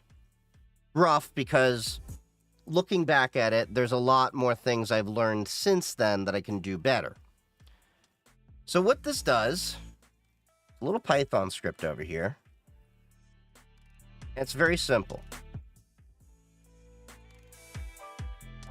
Uses the Twitch API and the Mastodon API, and it will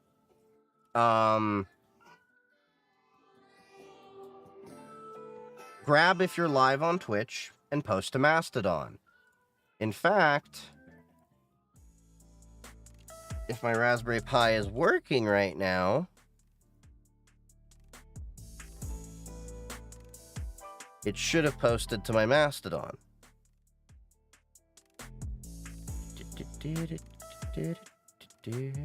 Yep.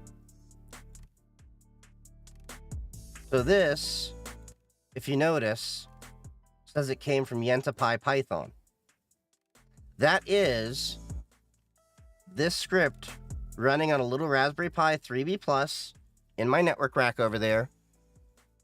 I set it up a couple of years ago, and it's just been running very well. Now, I did build this in mind originally with cross-posting to Mastodon and Twitter. I'm going to be stripping Twitter out because I could no longer support that. Not on a philosophical basis per se, but because Twitter kept dicking around with my API access. So if I can't test it, make it work, and guarantee it works for the new API, there's nothing I can do. So I'm working on fulfilling this pull request. So what I'm probably going to end up doing is I'm going to add Blue Sky support. Then I'm going to work on Doppler Secrets Manager. Then I'm going to try Dockerizing everything. I don't think I'll be able to do that in one afternoon for the entirety of it because I have to rewrite some stuff, because looking back at my code, I'll get to your question in a sec. I didn't ignore it. I just want to finish this thought. I need to make sure all of these are set as environment variables, because if set as environment variables, then this becomes a lot easier to work with, because the way I originally had this going is this config template here is what you would fill out as your config.ini, and you'd put this information in. Now, I did have HashiCorp vaults supported with it, as well as AWS Secrets Manager. Those are options. I never got to fully test these, but I use Doppler Secrets Manager these days. Since you have experience in the industry, can you tell me if WGU's cybersecurity and information assurance degree from WGU is good for newcomers just trying to get into cybersecurity? Because I've heard mixed reviews. I want to specialize in pen testing and maldevelop. So the honest truth is, as I've said before, you don't necessarily need to go to college to get into cybersecurity. One of my best friends, Parrot Assassin, who was in here earlier, never went to college for cybersecurity, and he's a penetration tester.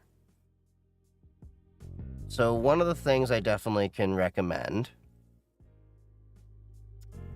in fact, I have another friend here, Dancing and Hype. They are a pen tester as well, and they haven't gone to college for this. But I have a video. Do you really need college or boot camps to get into IT and cybersecurity? I'm not saying not Dancing and Hype. That's it. Yeah. But let me put it this way. I'm not saying the WGU program is good or bad. I hear good things about it. I'm saying it's not necessarily a requirement. It can be helpful to some people. To others, you don't need it. The other thing is, you're going to need a lab no matter what for what you're trying to do. And the other thing I will tell you is, to be a good pen tester, you got to understand blue team. Just in the same way, to be a good blue teamer, you got to understand red teaming. So you got to understand both sides of the coin. Blue teaming is defense, red teaming is offense. So, because there's a lot of pen testers that don't know shit about a corporate network.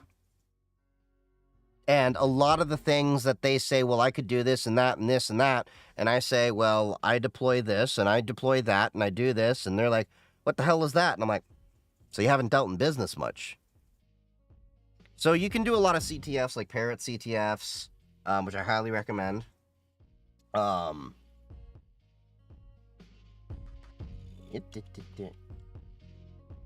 Yep, thank you, Just Dev. You can do Parrot CTFs to learn things. There's always Hack the Box, Try Hack Me, things like that. You're going to learn a lot more from hands-on development as well as tinkering in the field and things like that.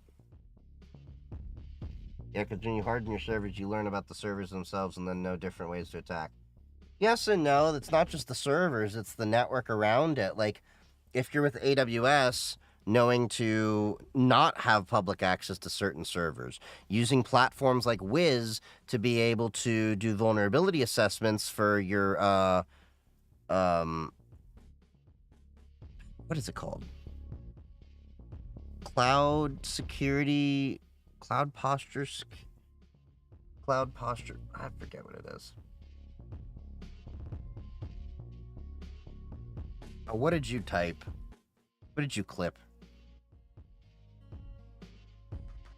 I'm gonna have to look at that in a second. But yeah, there's a lot of things you can do. Here's the reality. Let me put it as succinctly as I can. If you go to a class, they're really only going to teach you a lot of the core concepts. That's the honest truth. School is most likely just going to teach you a lot of the concepts, but a lot of the knowledge that you're actually going to be using and how to apply that, you're going to learn in the field by working in this industry for quite a while. It'll take a few years to get to that point. I know, Parrot Assassin, he's been doing this shit for like 5, 6, 7 years. A lot of the people I know have been doing this for a few years on their own tinkering, and they're just starting to get to the professional level. Parrot has probably been at the professional level for like 2 years or so. No college. Not dancing in hype. They're just starting to get their official first corporate pen testing job. But they've been doing this for a few years. You know, tinkering and popping boxes and all that kind of stuff.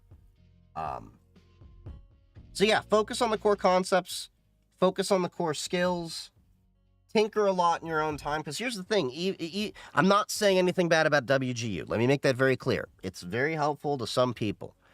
I can't personally vouch one way or the other. All I'm saying is there's a good case to say that college, boot camps, all of this may not even be necessary. And boot camps can actually do more harm than help because you can only learn so much in a given time. Home lab, tinker with CTFs if you have time for that kind of thing. I've never really done CTFs myself. I've done more home labbing on and hands-on field experience. And you can get by a lot further. Now, that's... yeah. CTFs can be fun. Yeah. I need to get around to doing some. It's just I haven't had much time because I've been busy doing a lot of other shiz.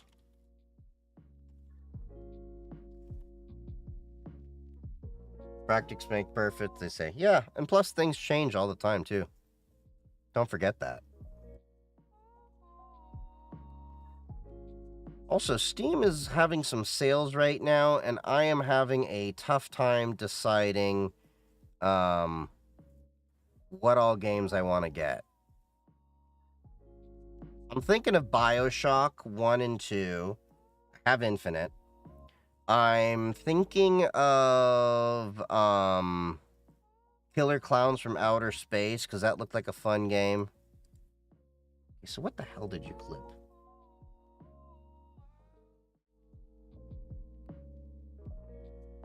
Well, so we may have some... Oh, wait, hold on. I didn't have the audio go.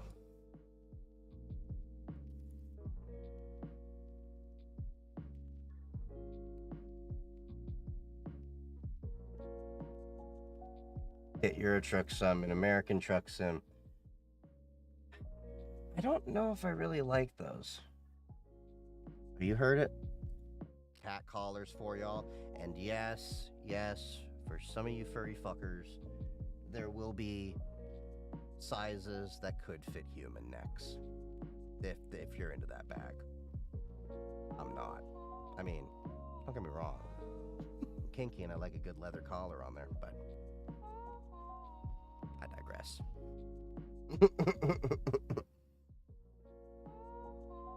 Yeah, we're gonna definitely have to clip that video for the talks. Also, I've noticed something interesting with TikTok lately. My follower count on TikTok is dropping. Not by much. It's dropped by a couple hundred. But I know that TikTok has been having two issues. One, people are deleting their accounts. The looming TikTok ban. As well as there is a bot issue. So for all I know, those could be bots. I haven't posted in like 10 days or so.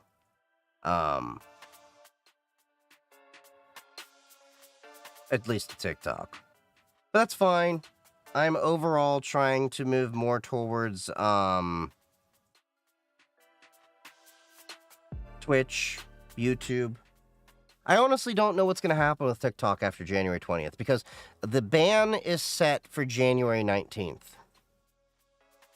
My understanding is the court cases could extend this for a few more months. But let's remember, Donald Trump was the original one who wanted to ban TikTok, wrote an executive order to ban it and everything. Biden actually banned it. And now we're with Trump saying he's going to save TikTok, and it's kind of hard to trust him being all wishy-washy. But we're going to take a quick break for a second. I got to pee. Nature's calling. The ad's about to roll anyway in like 2 minutes, so I'm going to go to the BRB screen. Y'all ain't going to miss anything, but I'm going to run to the bathroom. Be right back.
All right.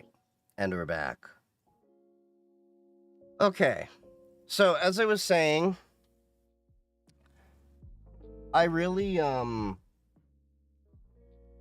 know what's going to be happening with TikTok with this looming ban and everything like that. Which it's kind of bittersweet because on one hand, TikTok is where this entire journey for my content creation started.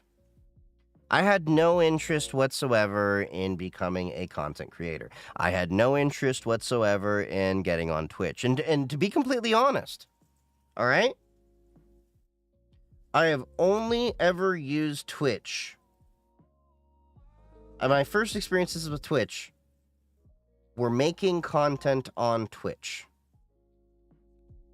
It wasn't, I wasn't really a regular consumer of Twitch. But if it weren't for TikTok, I wouldn't have the Twitch following that I have. Because the honest truth, as we all know, is you don't generally organically grow on Twitch. You usually have to have a big following elsewhere. And TikTok, I'm going to talk about this in a YouTube video as well. TikTok was really great in the beginning.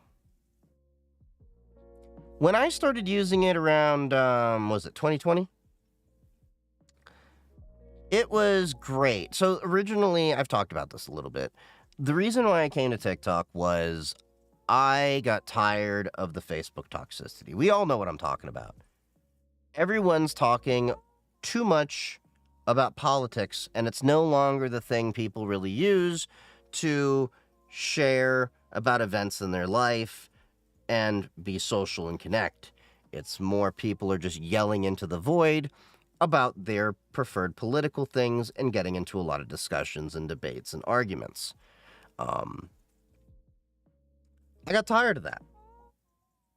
And I kept seeing TikTok videos pop up in my Facebook feed from other people. Cute dog videos, things like that. I originally came to TikTok for the dog videos. But then TikTok, as they, do normally, they start injecting more content into your feed, to see what do you like and how will you respond and all that. Eventually, it started feeding me tech content. Now, in 2020, tech content creators on TikTok were a far cry than what they are today. Tech content creators on TikTok were a lot of these kids, and I'm not saying that to put them down. They're literally kids, like teens, that haven't really worked in the field, giving a bunch of BS advice on do this registry change to make your computer faster, or do this to crack Windows, and all these things that I was just like sitting back like, don't do that. You're going to mess your computer up. Don't do that. It doesn't do what they say it is. That's risky to do it that way. Things like that. And I posted some of my 3D printing content, which is why I'm Chief Geek 3D, or Chief Geeked. And started out correcting a lot of their content. Now, I will be completely honest and say, like, I was really rough around the edges during COVID, as many of us were, because we're so upset with where the state of the world it's going in, that I was a lot more pissed off than I was then, than I am now. Whereas now I've at least learned the tools to be able to process and talk through different issues a little bit better that were going on in my own head. As you could imagine, you're trapped in your house, there's this disease going on, there's economic uncertainty and all these different things. So people are on edge.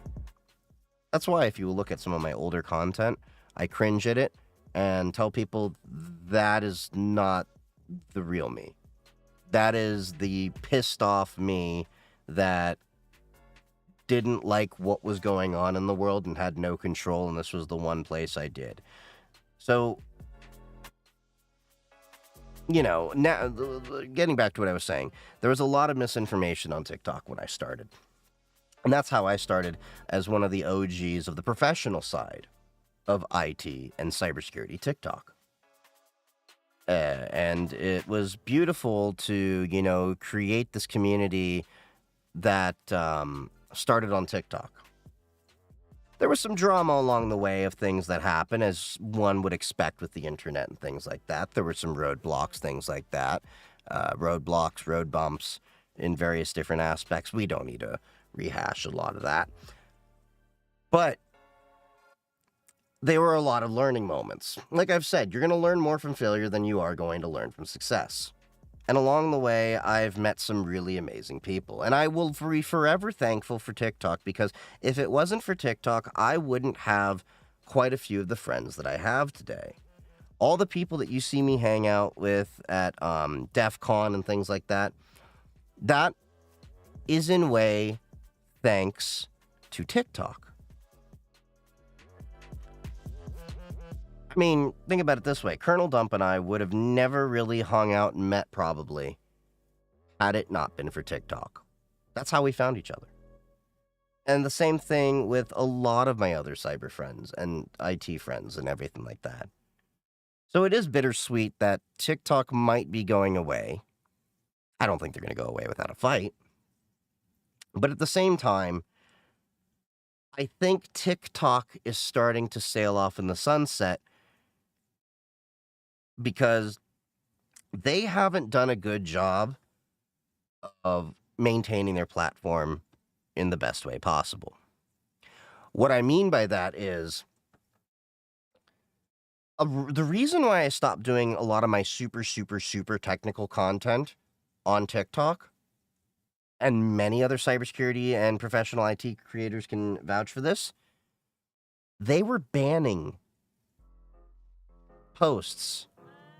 Just taking them down, suspending our accounts, because we were showing command line. Illegal content and regulated goods. That's what regularly came up. From me just opening up the Linux terminal, showing you how to run a command. Nothing malicious. Yes, they don't ban actual harmful things. Yes. How many other harmful trends have actually come out of this app? But show them how to do add executable permissions using a Linux command line. Ooh, we can't have that. Show them installing pfSense and you're showing the command line. Ooh, no. Bad. Get off our platform. But, if you're an underage 10-year-old kid twerking their butt, that's perfectly fine on TikTok, apparently. Go figure. My hairdresser found some weird cult through TikTok. That wouldn't be the first time I've heard of stuff like that. Holy crap, there's a lot of cult-like stuff. There's a lot of stuff on TikTok that I wouldn't approve of. I have come across a lot of adult content.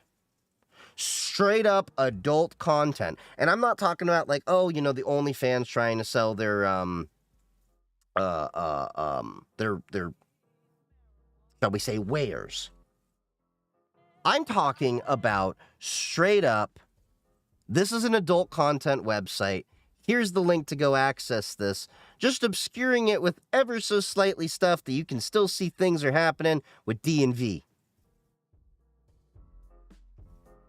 It is, TikTok's moderation is horrible. And there have been so many times I've reported bots for impersonating me, and they don't do anything. That is another issue. So, you had all those issues coming up, but I think the final straw for me was the TikTok shop. The TikTok shop made everything a whole lot worse. So here's the one reality people have to understand. So a lot of people are complaining about how Twitter, Threads, Instagram all don't like you linking outside of the website. TikTok does the same thing. They want to keep you captive to their ecosystem as long as possible, so they can gather all the metrics and everything on you, because they can really only do it within the app.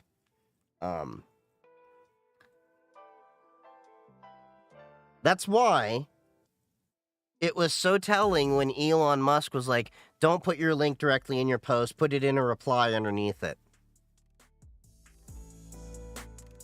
Well, TikTok didn't want you linking out and having people leave the TikTok website, even if it was to go visit your own website, which is why they made the TikTok shop, so that you can shop within TikTok and never leave the app. That's the only reason why they made the TikTok shop. Yes, it's making them money. But at the end of the day, if they can keep you inside the app, gather even more analytics on your buying, then take a percentage off those sales from the things you're buying, knowing immediately after you buy that product, you're going to go right back into the TikTok For You feed to get fed more crap. Yeah, that's a problem.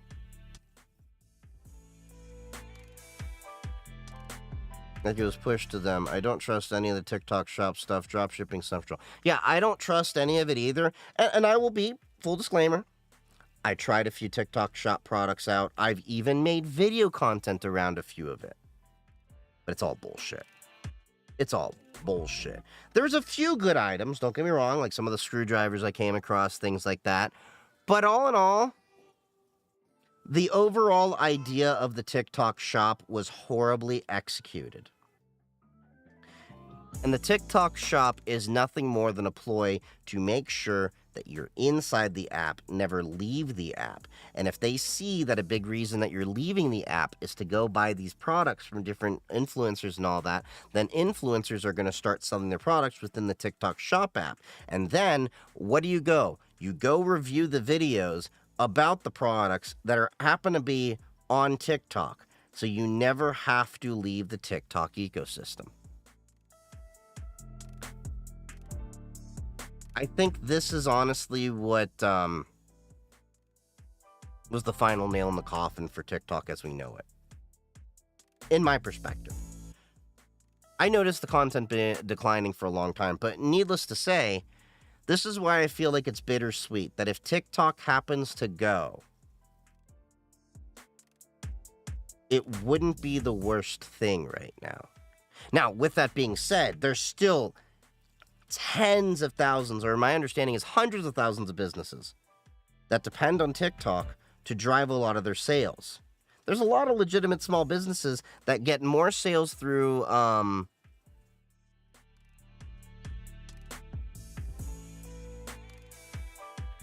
that still want to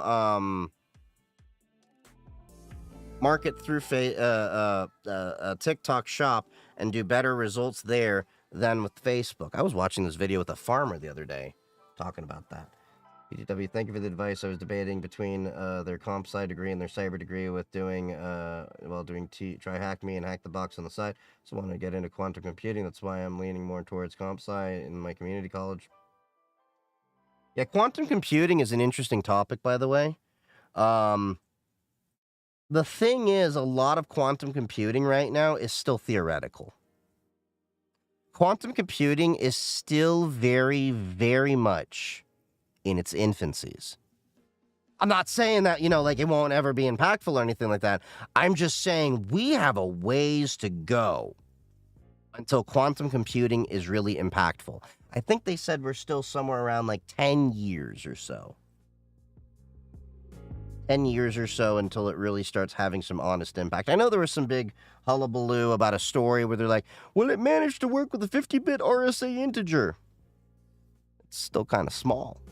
Still not effective for the current state right now. So it'll be interesting to see what happens with quantum computing in the future as it gets developed. It can only get better from here. So... but keep us posted on your adventure with tech and everything. I love hearing from my community, seeing how you're all growing and expanding in your journey for IT, cybersecurity, whatever you plan to do. Because, look, I started at the bottom too. And I love seeing my community grow with me. I like to, make sure that the next generation is better prepared. Although, speaking of the next generation, I did say something over on Blue Sky I wanted to share with y'all um, in terms of. Hold on, let me make sure I get this moved out of the way. Because I had a perspective, kind of a concerned thought I had. Wasn't too long before Thanksgiving. Okay. So there was a couple strings of thought that I had. I'd love to hear your perspectives on this too. And by the way, make sure to follow me on Blue Sky and Mastodon. I'm on both of them, but I'm generally mostly on Blue Sky more, so I'm there interacting. Good chance I'll probably follow you back. But anyway, I'm genuinely worried about the next generation entering IT and cybersecurity.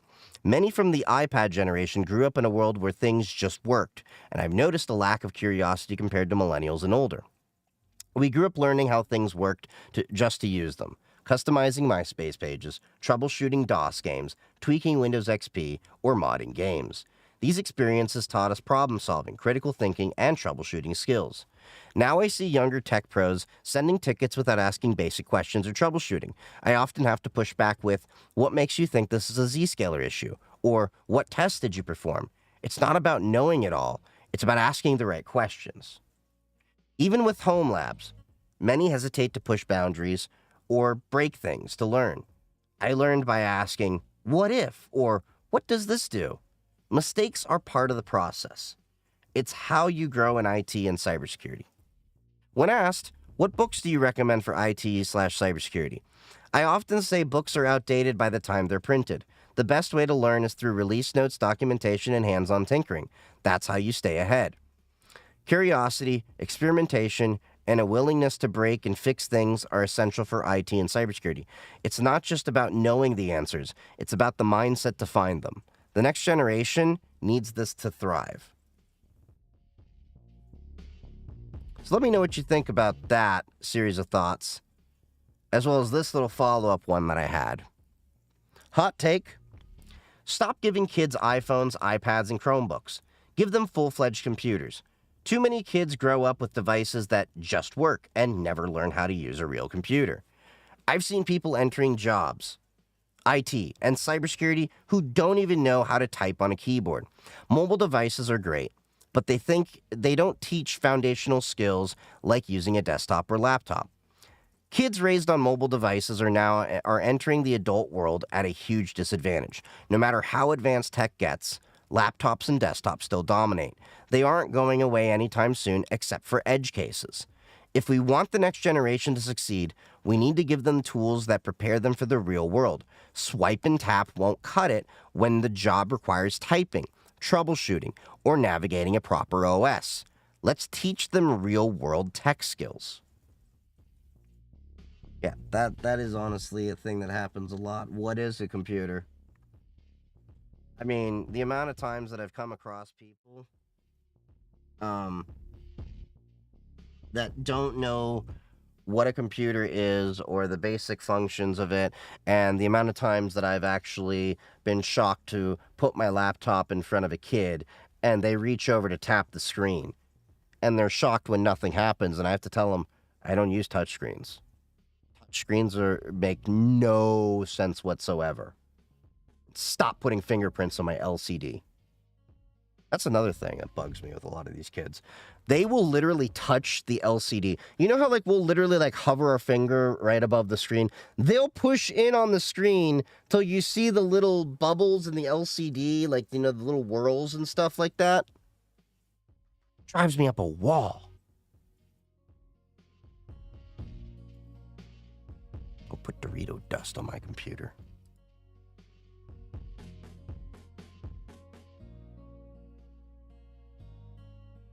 Why the hell did my camera just decide to track me? But maybe it's just that a factory-made PC is expensive as school gives. By the way, it's just Dev if you're listening. That little diatribe I had. See if you can make that into a clip. That should be a long enough clip for TikTok too. Do you like Club Penguin or something? That's the Linux logo, the Linux operating system. iPad for free. Oh, if school gives iPad for free.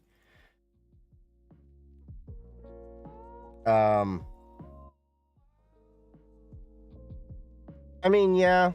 I mean, a Chromebook would probably be more beneficial because at least it's closer to a computer than an iPad. But I really am irked at the ease that people have with giving an iPad to a kid. Like the amount of kids. Okay, let me put this. How do I word this? Just an idea of how bad this problem is. How many parents do you know just give their smartphone or tablet to a kid just to shut them the hell up? Well, you know, they're being cranky. Let them play a game on the phone. That made no sense to me. Why would you give them your phone, first of all? 2, I understand it's like, well, you know, kids can be annoying and all that stuff and everything like that. Learn to parent better. Find better ways for them to interact with the world. And I'm going to tell you this straight up. I think every kid should have a full-fledged computer. Whether it be a laptop or a desktop. Doesn't necessarily have to be a gaming computer. It'd be nice if some of them get it. My 12-year-old niece. She's got a little gaming computer. Of course, it's her mom's secondhand computer after everything. She's learned how to use Unity and make games with that and doing Blender and doing renderings and stuff like that. I gave her one of my 3D printers that was still in the box. That kid, I'm going to make sure she's a STEMinist. I'm going to make sure when she is ready to graduate for college, she's going to be prepared. And I'm going to make sure she gets into some sort of scientific field. Thank you for the follow there. Pollen people? Poland people? Hope I said that right. I think every student should get a virtual PC and Mac so they can program apps. I think so too. One of the things that also kind of irks me about the, Poland from Poland. Oh, I gotcha. Dude, my parents didn't like me playing my Game Boy unless it was a road trip or something, and even then... Yeah, see, that's what I'm talking about. My mom let me have my Game Boy. You know, Pokemon, all that kind of thing, with the sync cable and everything like that. But I was required to also go outside and play with my friends. I played Roller Coaster Tycoon on my desktop. Still had to go outside every now and then.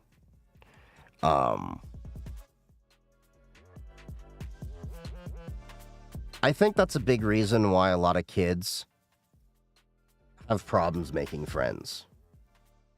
Because everyone's glued to a screen, you don't know how to make friends outside of the screen.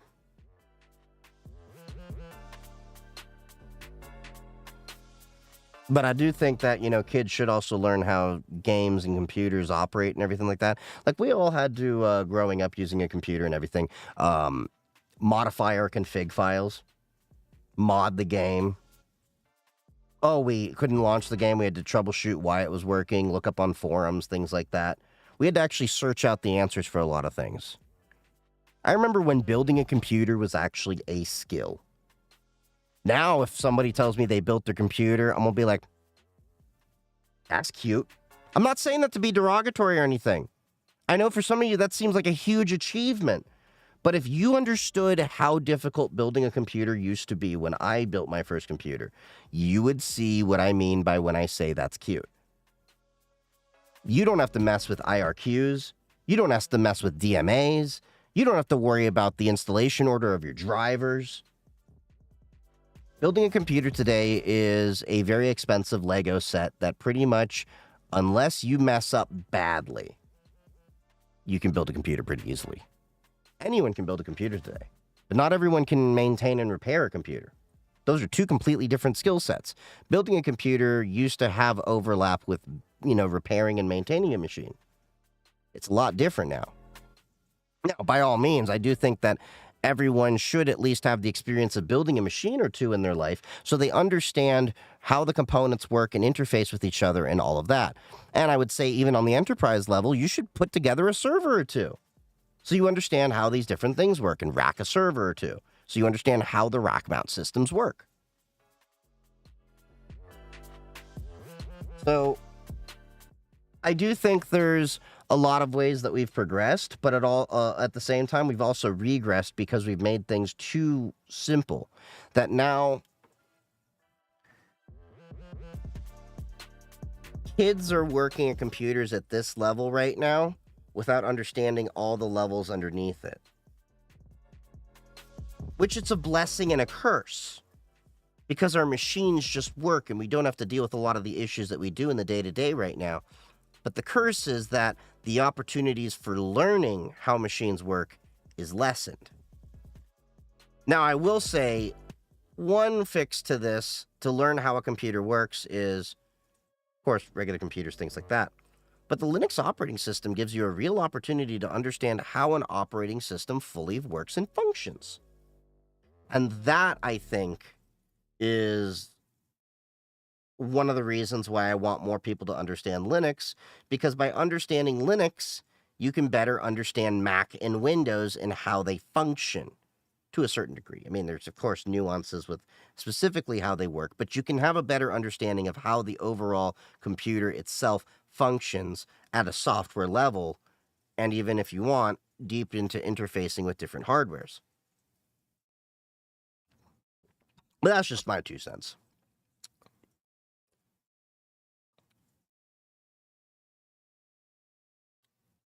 I was your CD-ROM smoking.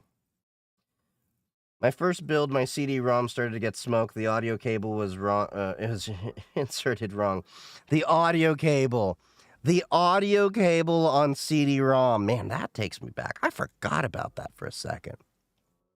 There was the actual audio cable on CD drives. Wasn't always necessarily needed, but there was a way that you could use it as a direct CD drive.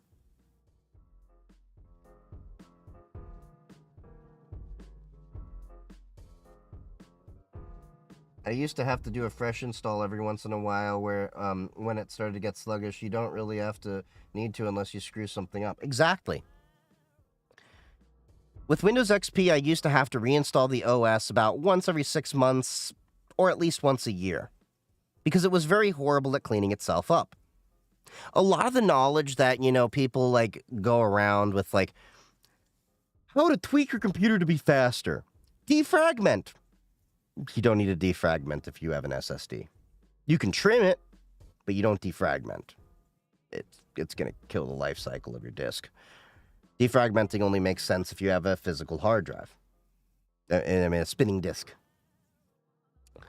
There was the, registry edits. There was the people telling your computer to tell it has enough cores and, it's just like a lot of these different things. Is there an ad?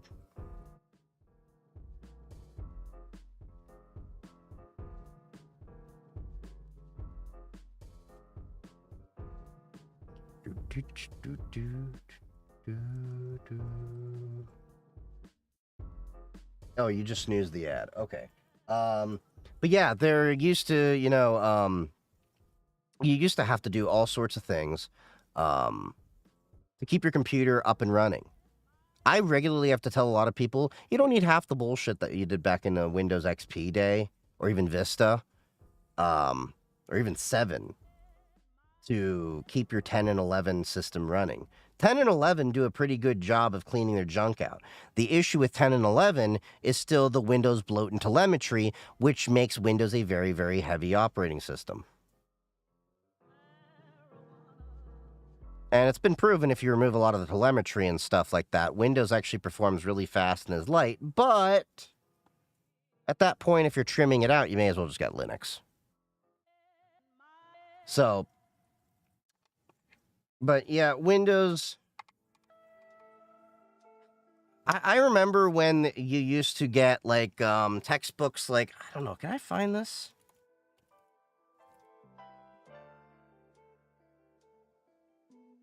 Hold on. Let me see if I can find this book. There used to be...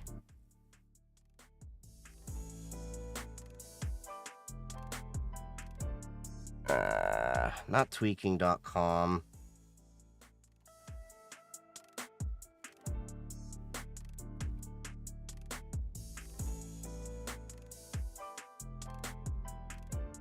Here we are. Here we are.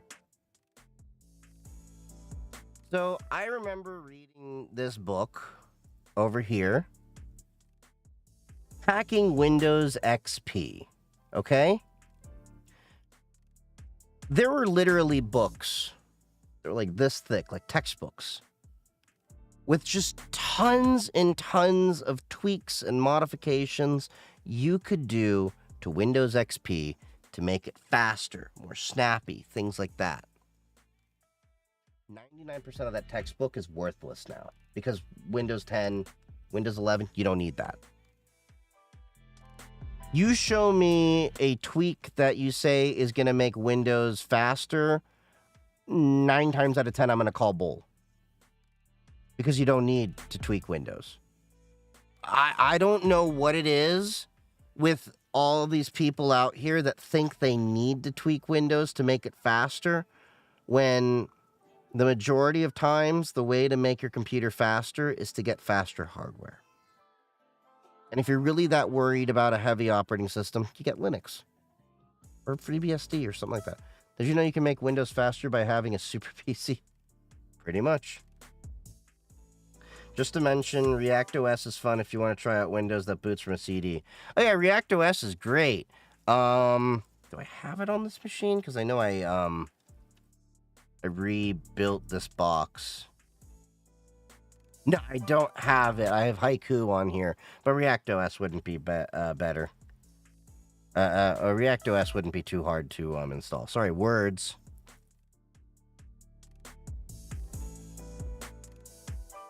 But yeah, tweakxp.com. That's what it was. I was thinking of tweaking.com. Fuck, you speak it. Non, je parlais en sarcasme.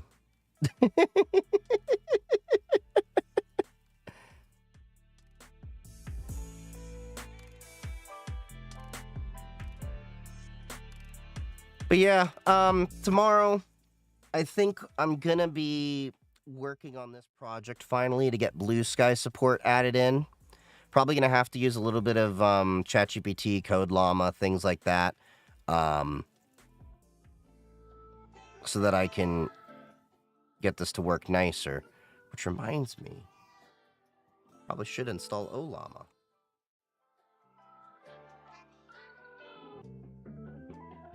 Double dog dare, triple dog. Say what again? Okay, so for those of you unaware, if you want to run LLMs locally, this is a tool that I love. It's called Ollama. There's many other tools out there.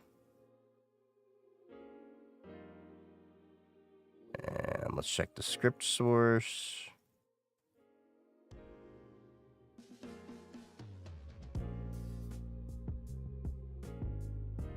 Yeah, it's pretty straightforward. Before I run curl, I like to make sure.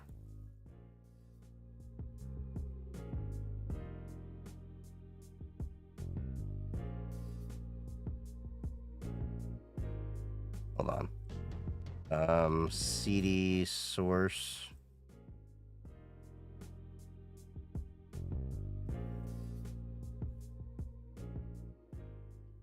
Would take 99 years for it to make me a Discord bot. Oh, it definitely doesn't work. I'm not sure I have it installed since I rebuilt the desktop, so I'm just double checking it.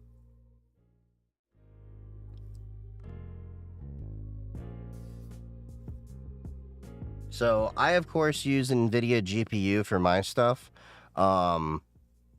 That is one reason why I need an NVIDIA GPU on my new laptop. So I don't know if I shared this with y'all. I think I decided on what I want my next laptop to be. Let me set this off to the side over here.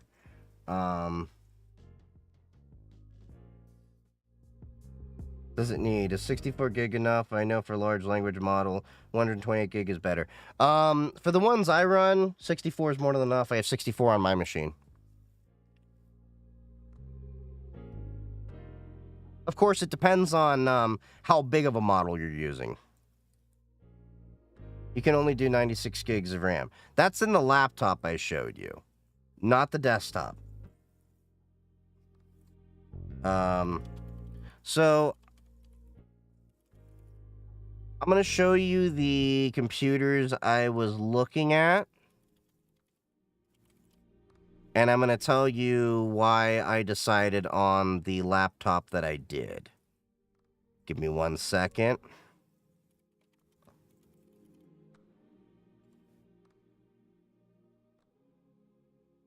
Have you seen the 24 and 96 gig of RAM sticks? Yes, I have, and it's kind of weird to me. I hope they accept a Xeon processor. I would rather AMD Threadripper and stuff like that. Okay. Olama. Run.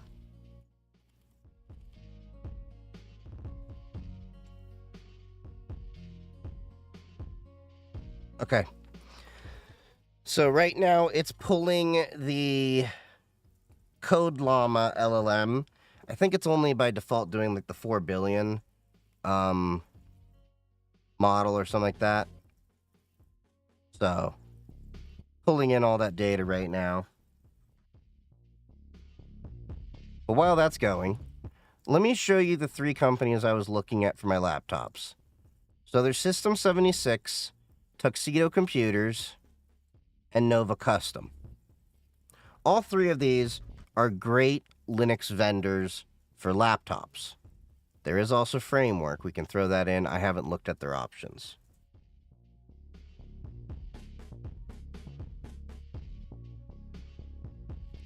But one of the reasons why I didn't consider Framework is I wanted something that worked directly on Linux and supports Linux. So the issue I had with the 13 and 16 was you kind of had like this tiny little laptop here.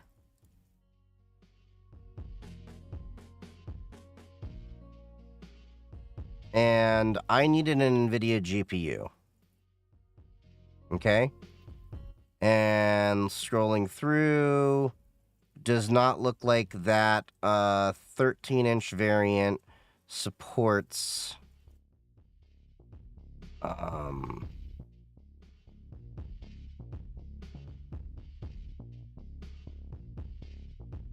it doesn't look like it supports a GPU. So let's see, configuring this, I could get a 7940 HS. What's the difference between the two? Is it really just 100 megahertz difference? Anyway.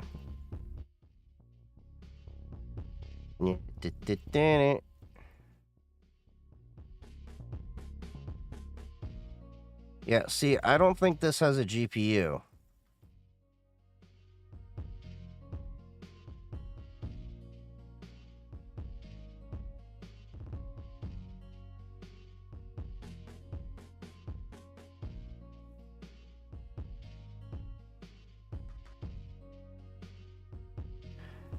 Yeah, so this definitely is not an option for me. I need an NVIDIA GPU because I may eventually be going to a DaVinci Studio, and DaVinci explicitly requires yeah,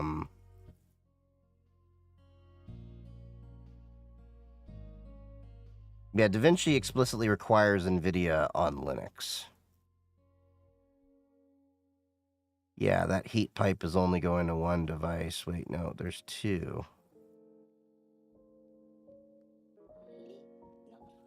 So, unless I'm mistaken, there's no NVIDIA GPU in here, which is a bummer. So that's why I probably didn't even want to look at the framework in the first place, come to think of it. So Nova Custom is a laptop that definitely has caught my eye for a couple of years. Now, originally, I was looking at them for the NV41 series here because I was thinking of this to replace my main security laptop, which is a Purism Librem 14. Oh, yeah. Here's Code Llama, by the way. Make a hello world in Python. See how fast that works?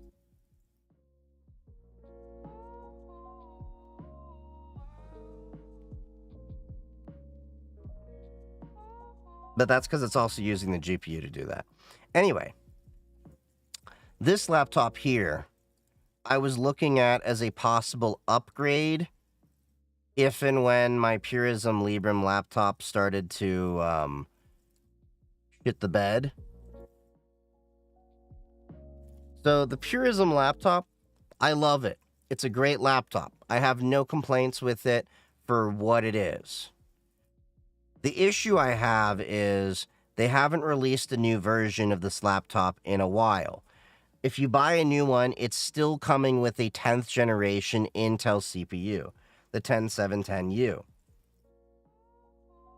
Great CPU for what I'm doing and everything like that. Like, the specs, great. But 6 cores and 12 threads. I have mine loaded with 64 gigs of memory. And it's one of those things where if I end up buying a new laptop because I'm replacing this laptop, I want to get something with a little bit more power. Which is why immediately it's like, hey, 4 performance cores, 8 efficiency cores with the i7-1260p over here, be a great option. Okay? Couple generations newer, a little bit more energy efficiency. I can still get the 64 gigs of memory I want. Still, fit like a 1 terabyte NVMe in here. So let's see. Bump it to that. But then I can get the options for core boot and heads. And what that is basically the ability for me to verify the firmware and the boot files on the laptop before I boot it up, so I can actually verify the integrity of the device. It's an anti-evil maid mitigation. So, very advanced users. Only supports GNU Linux operating systems. You can't use Windows. Intel ME is disabled. Doesn't have UEFI, is like that, all that. No remote management, all this. All this is disabled. So at the firmware level, it has less capability. Now, in terms of, modern standby, it says suspend mode consumes about 3 times more energy than with ME enabled. So anyway, there's a USB device for boot verification. I'd want 3 years. You'd want Cubes OS with this. But how I would do it is no operating system.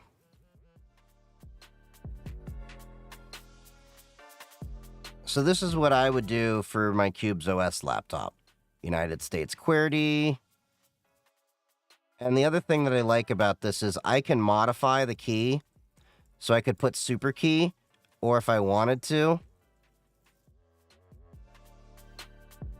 I could put my own logo in here. I could logofy my entire laptop. So even the boot could have my logo potentially.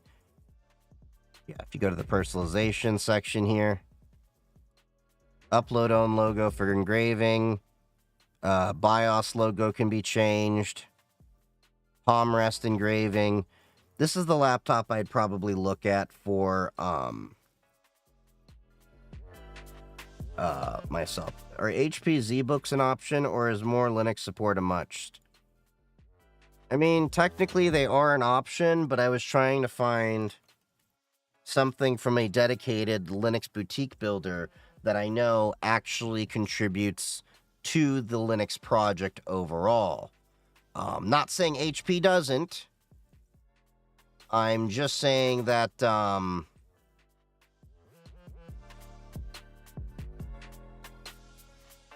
let's see, what do they have?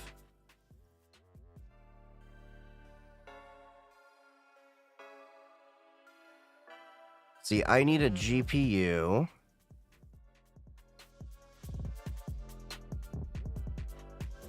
RTX 3000. That could be. What's the weight on this bad boy, though?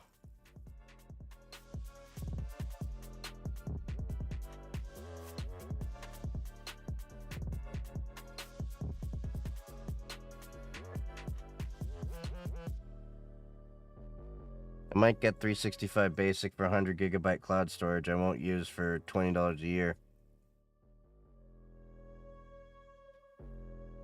So yeah, the Nova Custom was what I was looking at for my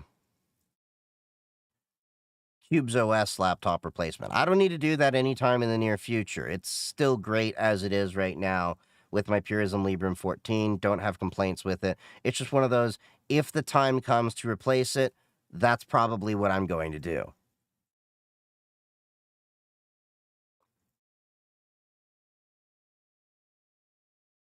So let's see what the two options are here.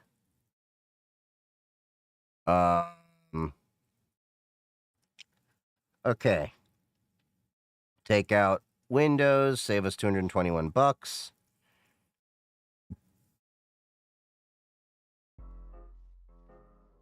So the CPU is a little bit older than this. Ooh. You see how expensive these are?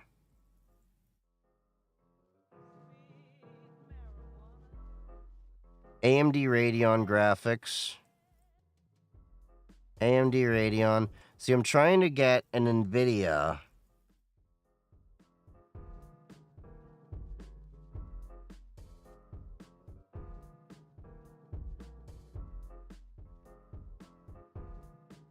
Yeah, so these are going to be expensive.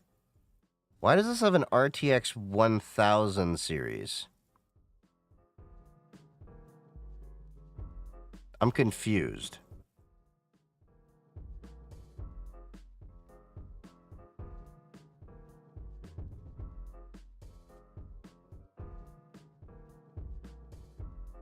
Okay, so this is like close to the value I had with that.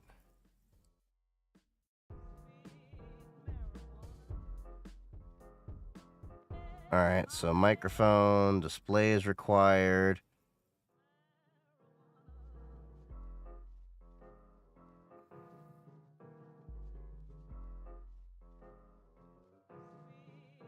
Okay, that's close to the screen that I have in there. I'd probably have to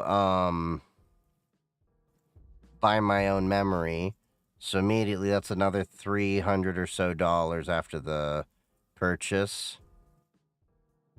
Charging out the ass for an NVMe SSD. Probably would need to buy that from Micro Center. So yeah.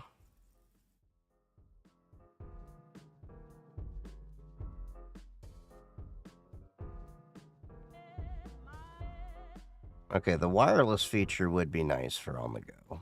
Not gonna lie.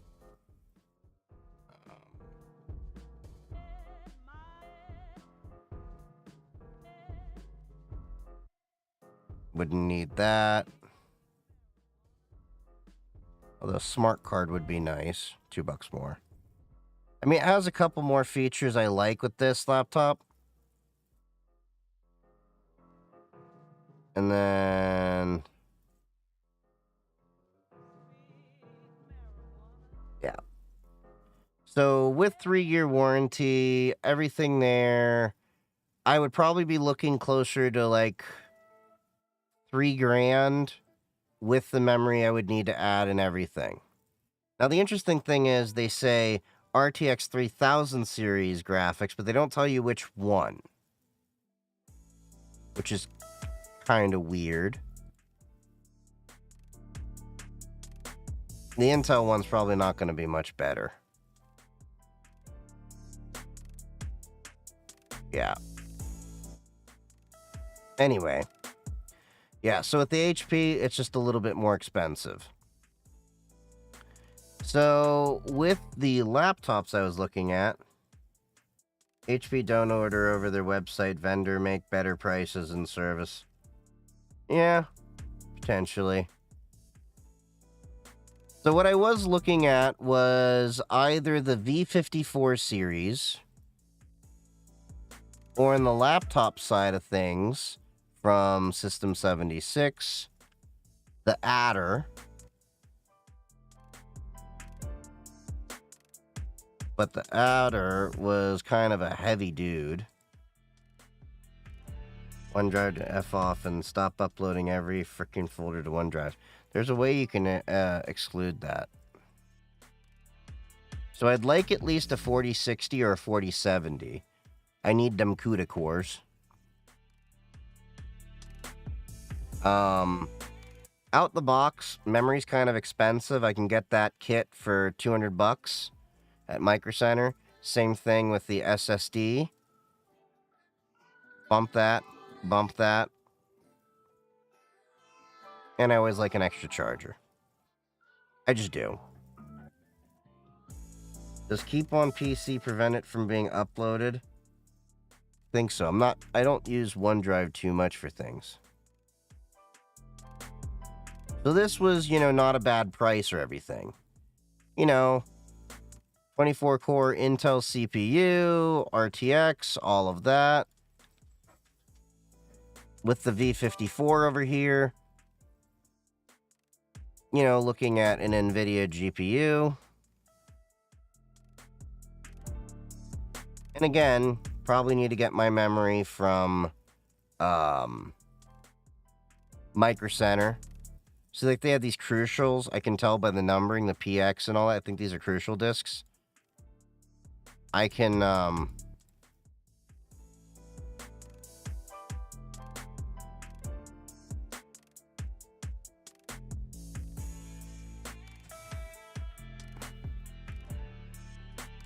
then I could do my personalizations, everything like that. The thing I like about Nova Custom is you can do personalizations out the wazoo. And this wasn't a bad deal either. Lighter and not so bulky. Well, the thing is, these use more than what USB-C will provide. Because, where's the spec? NVIDIA models, 180 watts. So eventually what I ended up landing on where I want to go with is Tuxedo Computers. They had a 15-inch... Was it this... Hold on. Sirius Stellaris. This guy right here. I think overall had exactly what I'm looking for. So, it came in as one of the lightest at 2.1 kilograms. 1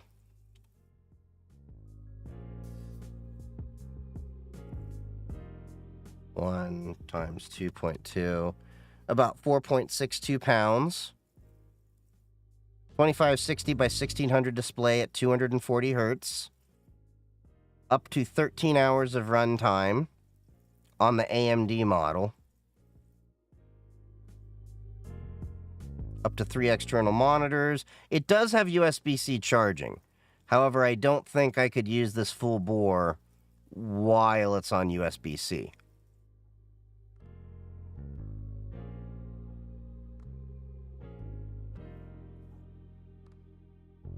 And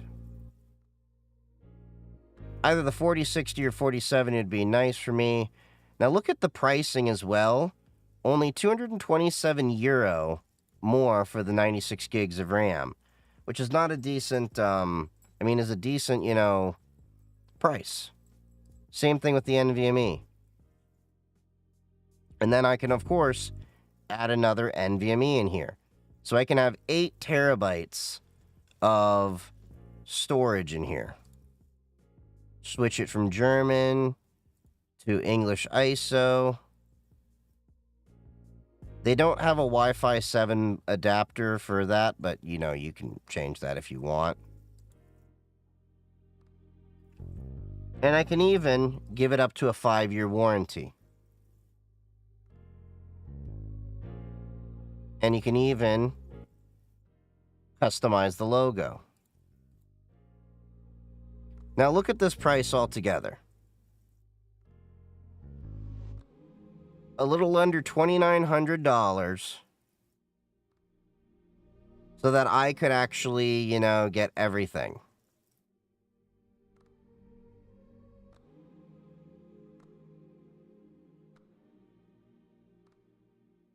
So what I'm curious about is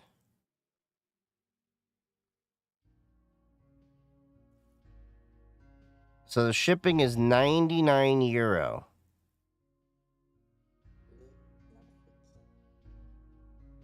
For orders outside the US, EU, there might be don't need to be paid to the supplier, but to local authorities.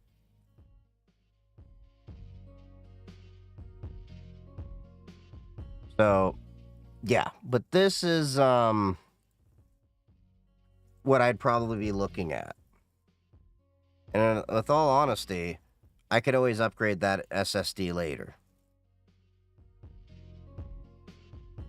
Now, I don't know if I'd need a 4060 or a 4070.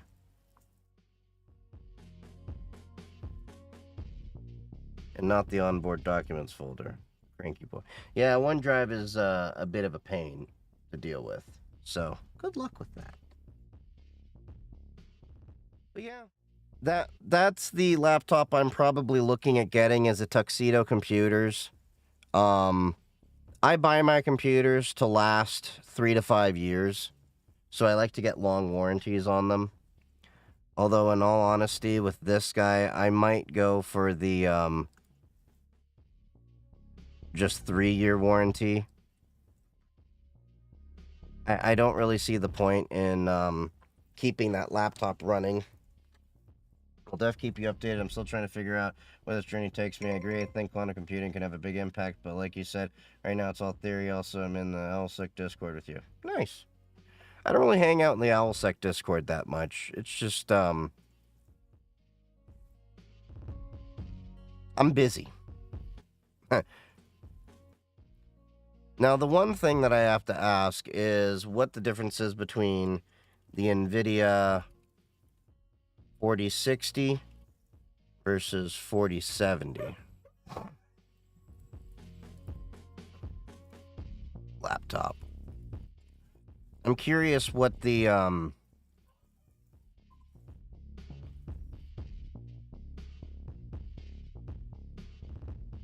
really curious what the performance difference is between the two.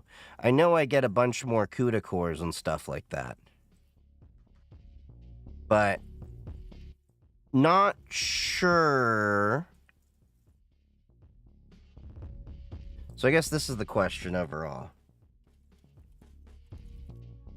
4070 render video faster.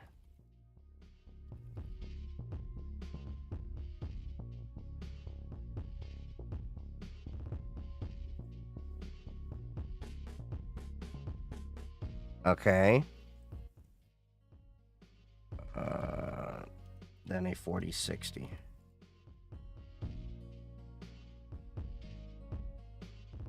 Will generally render video faster, blah, blah, blah, blah. Yeah, so it'll be a little bit faster. Yeah, so I'll probably go with the 4070.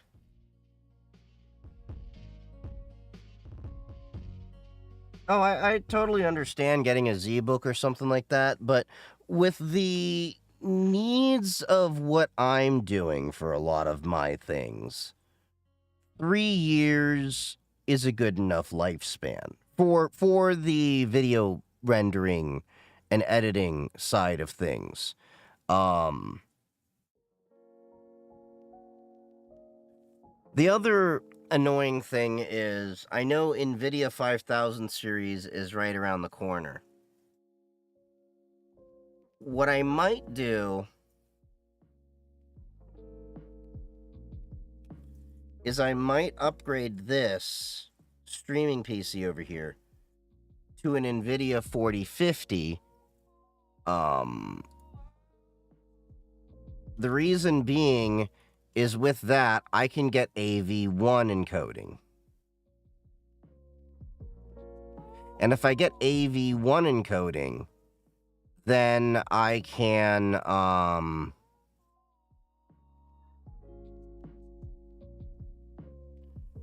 do they have a 4050 and a PCIe slot? Well, basically, I need the lowest end GPU in the 4000 series for AV1 encoding. Well, no, I was thinking like the 5000 series would mean the 4000 series would get cheaper, which meant that I could get the lowest end 4000 series GPU to drop in on my streaming PC, because if I do AV1 encoding, then ultimately I can have a better quality stream overall. Like, I'm doing 1080p right now with 6000 kilobits per second to Twitch and YouTube simultaneously. Now, imagine if you would, I decided to up my quality to 4K. With AV1, I could very easily do that without sacrificing bandwidth or, performance and stuff like that. So that's why I'm looking at the NVIDIA 4000 series. An ADA GPU. You talking about the, their industrial line? Yeah, the ADA, Ada Lovelace. Yeah, it would just be the price. There wouldn't really be any advantage for me specifically. Get Intel Arc GPU. No. The price mostly for the ADA is, it's just the price. It's not going to make any real good performance difference for myself, for my performance workloads. Because what I need NVIDIA for is NVENC. I need it for the streaming compression on the fly. Because, the CPU on the Streambox, it's sitting around like 4 to 9%. The GPU is doing all the heavy lifting to encode this to TikTok, Twitch, and YouTube at the same time. Although in the case of YouTube and Twitch, it's taking the same stream and just splitting it out to two different places. In the case of TikTok, it's a whole different render.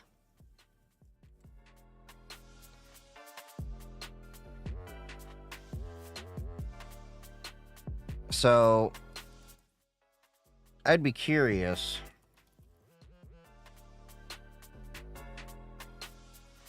When is the desktop release date for the 4050?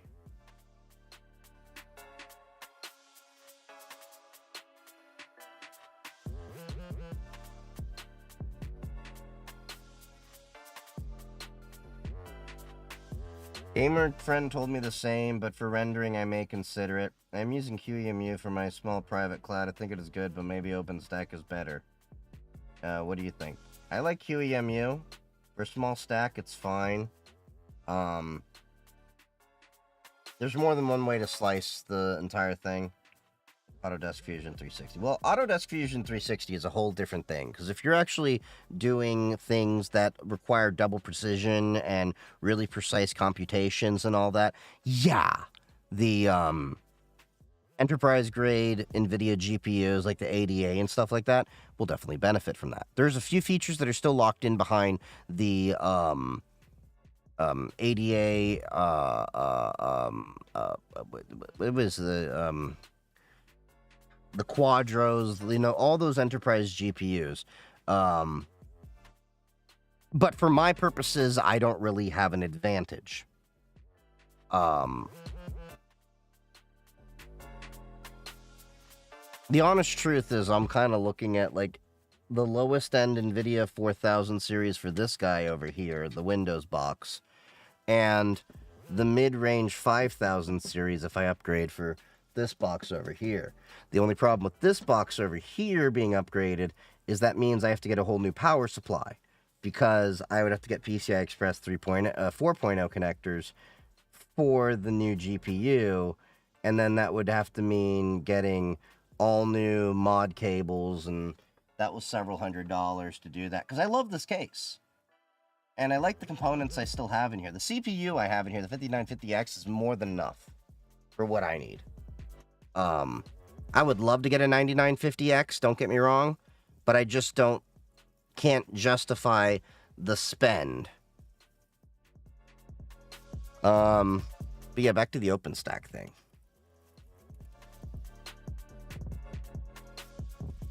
I haven't played with OpenStack that much. Alright, so the main difference is that OpenStack is a cloud platform that supports multiple hypervisors, including QEMU. Oh, so you can use OpenStack, you can use QEMU inside OpenStack. Modular architecture with 6 primary components that handle compute, network storage. So yeah, OpenStack is more scalable, and the long and short of it. Okay. Here's your answer. Everyone laughed at me when I was buying a 1.9 gigahertz processor. The 8 cores really help. Well, what 8 cores? I mean, it also depends on what you're doing with it and the instructions per clock cycle.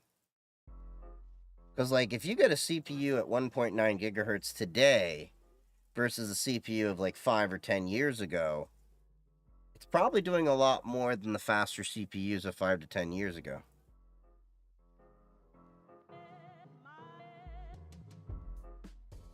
Anytime, Ricardo.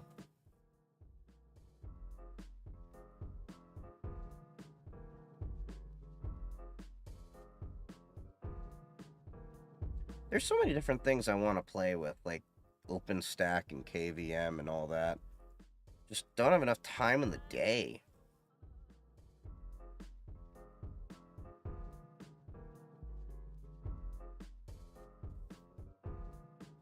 What's up, Aaron? Aaron.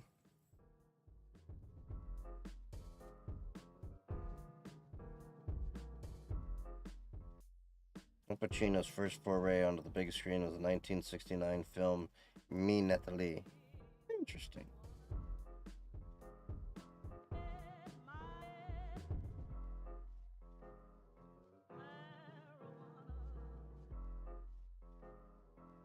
But yeah, that's, I think, where I'm going to go with for the laptop and everything.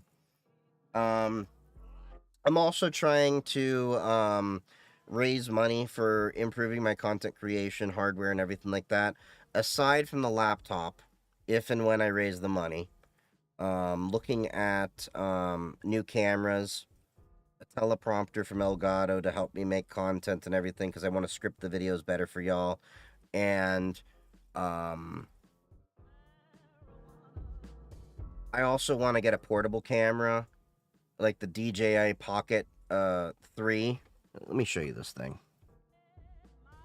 DJI Pocket 3. So I wanted to get this guy so that when I go to conventions and events, I could be able to do video on the go. It's apparently a really good camera. That puts pro-grade stability and powerful imaging right in the palm of your hand. So, like, instead of using my phone, I could use this to get better camera, better quality, plus better image stabilization. With an upgraded... So imagine I took this to DEF CON, and then I could actually plug in the DJI microphones. I could do interviews and chats with people on the fly and then edit it on my laptop that I showed y'all on the go. Because I would love to do vlogs when I go to DEF CON, when I go to B-Sides, and I do all these events. Sensor. Any scene becomes effortlessly cinematic. It's perfect for when you want to live in the moment a little longer and savor every second. So yeah, that's basically the Pocket 3. that's the device basically I'm looking at getting as a new camera, as well as the DJI microphone. And then I want to get like the Sony, was it ZVE 10? It's a nice camera, pretty expensive though. I wish I bought that instead of the Panasonic G7 that I had, because I would like to use that Sony for recording content with a teleprompter, so that I could script my videos better, read into it, and then just look like I'm there. Because the problem that I have, and I've noticed this when I make scripted content, is you can easily tell I'm looking at the screen below it. If I had a screen right here to, you know, go through the text and everything, I could then look at it. I think it would just be an overall better presentation for my videos and everything like that. Not to mention, I do genuinely avoid, I do really enjoy creating content and getting all of this stuff perfected. Right now I'm working off of an OBS Tiny 2 camera.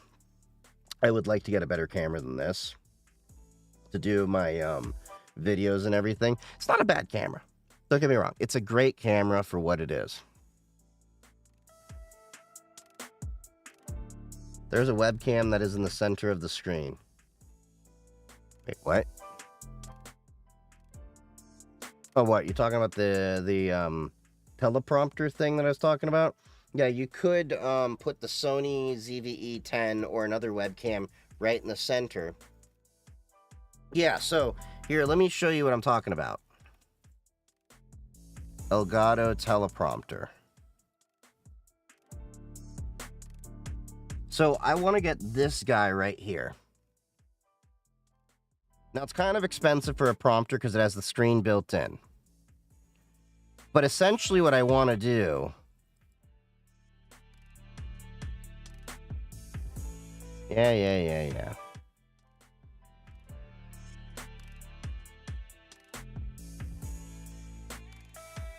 Do they have like a picture? Yeah, so imagine I could see chat. Now, the problem is, from what I was seeing in reviews, it can only do Twitch chat. It can't do YouTube chat. So that's what I'm talking about. See? I could put the camera in the teleprompter right there. That's what I'm trying to do, so I can have a good quality webcam all the time, and at the same time upgrade the quality for this webcam over here. There's nothing wrong with this webcam per se. It's just one of those, I can do more with it, and what I'd like this webcam to become is a separate camera in my stream. So imagine when it's like, hey, we're going to have this camera over here focused for the main things that we're doing, and then it's like, I want to take this camera, if possible. Let me see. Does this have a... Bear with me, I'm just trying to see. Yeah, so this has a little screw hole underneath it. So I could, theoretically, stick that on an arm, and then have that as an overhead display. So imagine I'm tinkering with the device, okay? Imagine, if you would, I'm tinkering with the device and I'm showing you with it in my hands. That could be the overhead projection camera.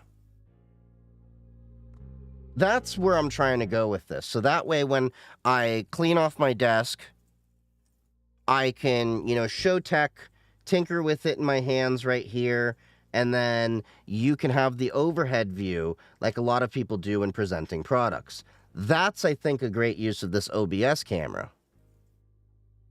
custom keycaps, keyboards, any of that stuff. Anything from a top-down view. The center cam is only 1080p. No, I don't think you're understanding. That camera, there is no camera built in. There is no camera built into the prompter. This prompter is just the prompter. There's no camera. You have to add the camera. So either you can get like the Facecam Pro or that. Well, the Sony CVE 10 can do 4K 30. Realistically, I'm not going to need to shoot in 4K, but it's the option to be able to do so.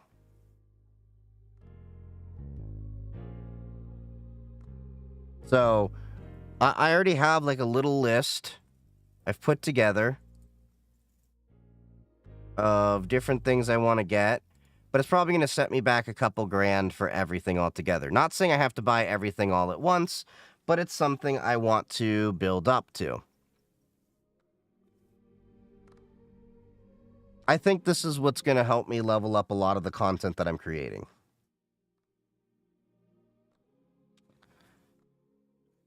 Because there's just been little things I'm noticing when I'm making my content that I'm noticing. For those of you that haven't been aware, I'm a little bit of a perfectionist of things. And I always like to strive to improve the things that I'm doing. Like, I mean, for frick's sake, look what I did to my microphone. I mean, I'm still finding there's a lot of people that haven't even customized their microphone. It's these little things that I'm doing to try to give an appeal. And what was it? One of my friends said that one of his friends saw my stream and said, wow, how many, it looks like he's got tens of thousands of people that, follow him with the quality that he has in his workspace and everything. And no, I'm building it so that eventually people can be comfortable with doing that. If Sugar happens to have the time, I may even play around with some VTuber stuff. It's not going to be my main thing. It's going to be kind of a funny thing to do once in a while. She's got a very muscular penguin. If we become the cam, cryptic pleasures, just me. I'm the only fan.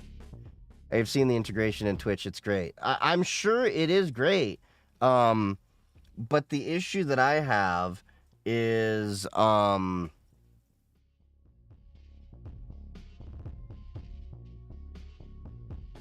the issue that I have is I'm on YouTube and TikTok as well at the same time. So I have this plugin over here for one of my browsers to let me merge the chats from all three. So that is important that all three still work.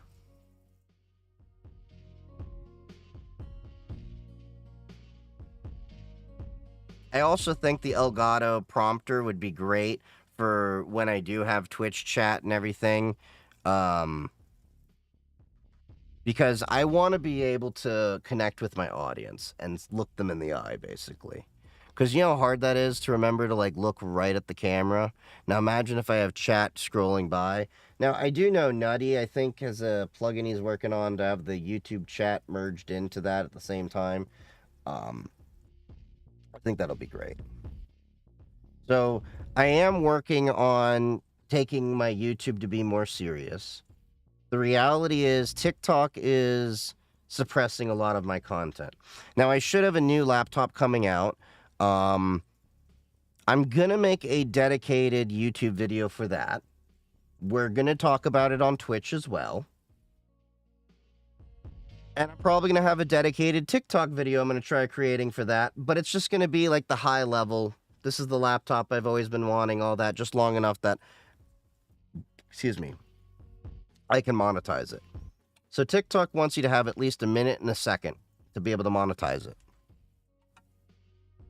What's up, the Bearded Knowledge? But I don't know what TikTok's future is, to be completely honest. So what I'm trying to do is expect the best, prepare for the worst, and diversify beyond TikTok.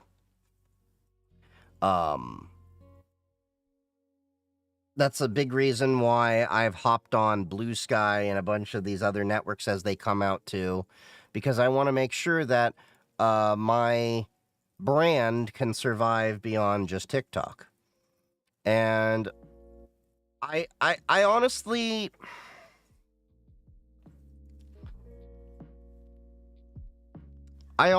believe even if TikTok gets kicked out of the US, no longer allowed to work, I'll be fine.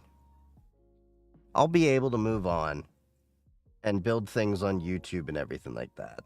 It will just take time to build up what I had again.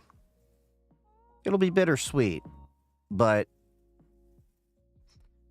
I think it's kind of for the best because I think TikTok's time has kind of sailed. I feel like a lot of the amazing things that made TikTok, very clever. The walls are getting higher. What do you mean by that? The walls are getting higher. Are you just making the whole like Trump analogy, or you trying to be cheeky about something else? I'm just making sure I understand where you're going at with that.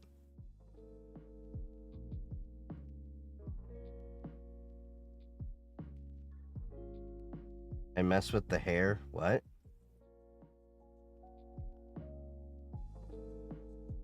I'd have to have hair to mess with. But what's up?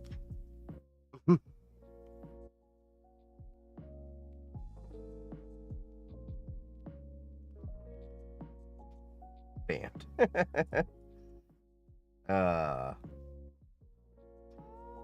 But yeah, it'll be interesting to see what 2025 holds up. More like the restrictions are getting punished more. Oh, yeah. TikTok has been really crazy with a lot of their restrictions. There have been so many times I've been wrongfully banned from TikTok for several days at a time for things that are actually not violations of the rules. And I know a lot of people are like, I didn't do anything wrong.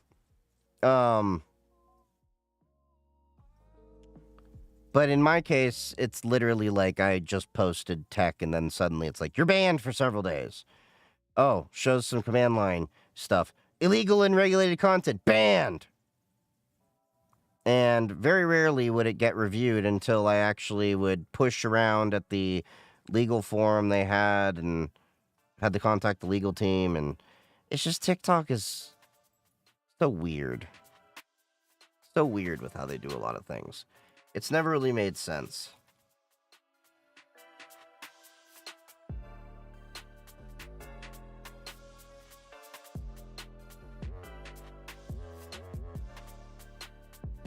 Yeah, a billy goat's just a type of goat. What about it? But yeah, I'm, trying to move away from depending on a singular platform. I'm kind of kicking myself that I didn't start YouTube sooner when I did. But, coulda, woulda, shoulda.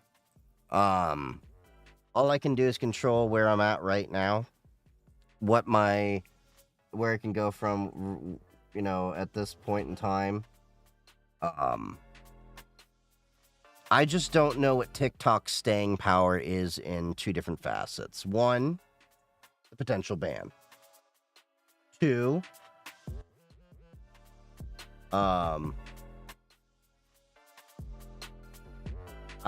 don't know where it's going to go at with all these restrictions. And ironically, they like to promote their STEM feed, but they themselves haven't been promoting a lot of the educational creators that, honestly, a lot of my content, I don't even bother. I don't even bother making content on TikTok so much because I'm sure you've seen this, Bearded, where you put all this work and effort into a video and it barely cracks anything. Like if we go to TikTok.com, Apple rejected Because I stated that it works on iOS, but was for the Naval Research Lab I failed.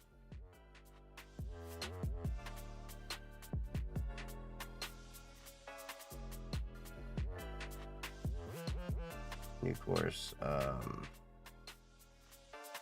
Drain your brain. Bank accounts. You put you all in jail. Major crime. Yeah, lately TikTok is harsh with the views. TikTok's been harsh with the views for a while, but it feels like they're even more punitive with different things. Like, it makes no sense with a lot of the different content they have going on. Hey, thank you for the follow, Chumbucks.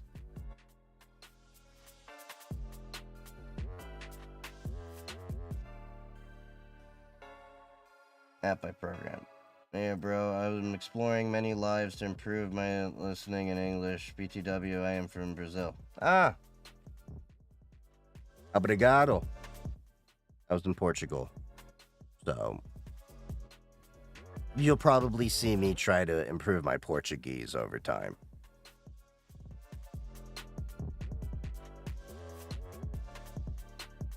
Yeah, that's a language I actually have in my list to learn more because I do want to eventually move to Portugal. I know the dialects are different with Brazil and stuff. But it'll still be interesting nonetheless.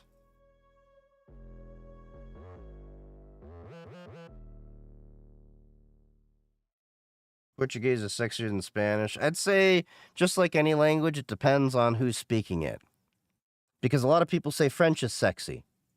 You ever heard Creole French or Quebecois French? They do not sound sexy. It's like the Cockney of French. Stick a bunch of marbles in your mouth. But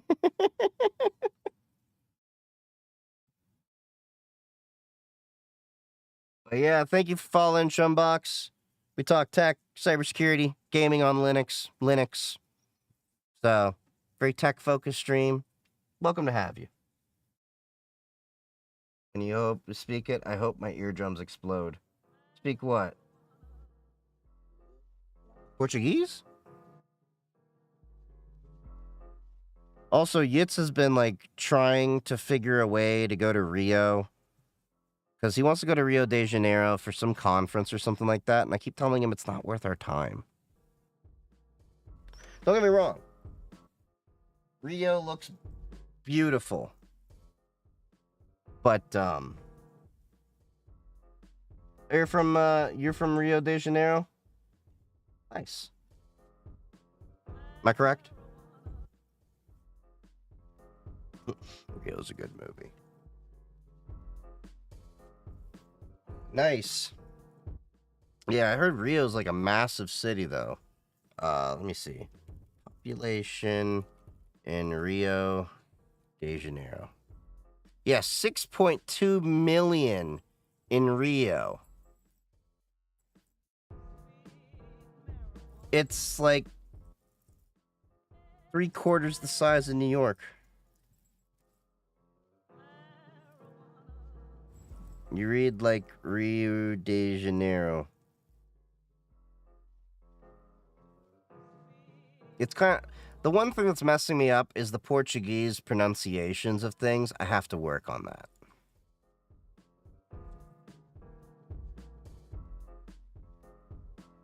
Be aware not to get robbed in Rio. That's the other problem I've heard. Is pickpocketing and all that is a problem in Rio. Which is another reason I was telling you I don't know if I'd want to go there.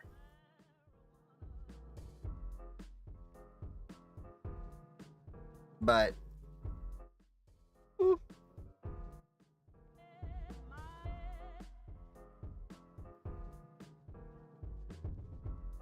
depends where you want to go.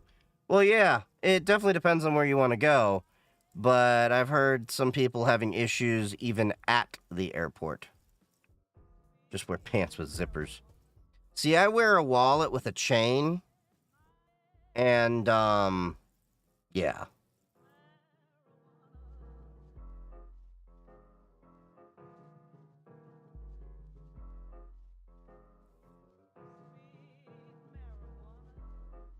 Hold on. Uh, Rio, April 27th to 30th is Web Summit. The Yitz wants to try Web Summit Rio, but honestly, I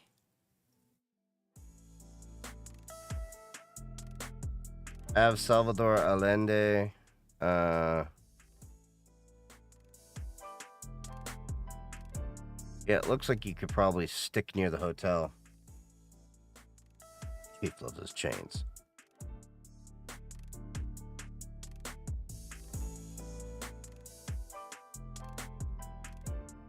But,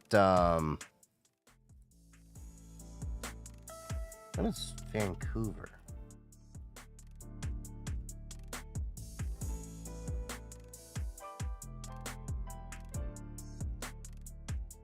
I use an RFID blocking wallet and a shoulder bag sometimes with a lock.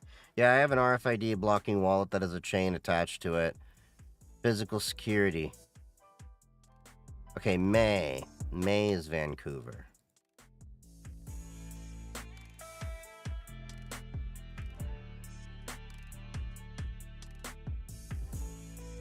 But yeah,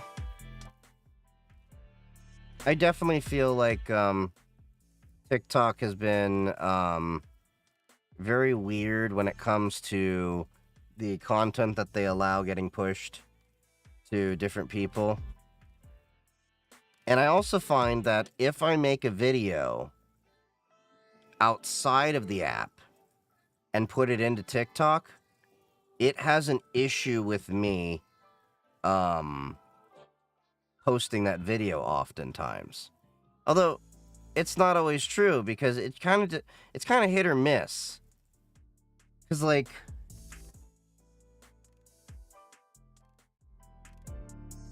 you get these few videos here with a few thousand views, this one with like 844, and then you get this one with 60,000 views. It just, there's no rhyme or reason why it fluctuates this much. Plus, for someone that has this many followers, it makes no sense that these views are so low.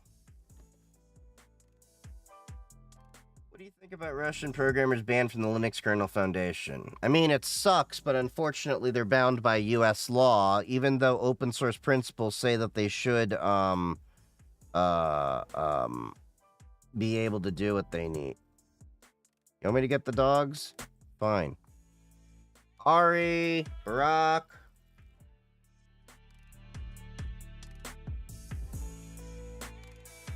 They're coming. Hey, Ari. Hey, you good boy. Where's Barack? Where's your brother? Where's your brother? Where's your brother? Where's your brother? Barack!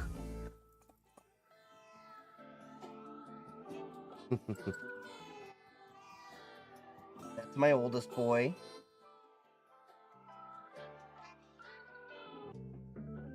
Is Barack outside? Yitz might have him outside. Oh, there's Barack. There's Barack. Come here, Barack. Ow. Attack.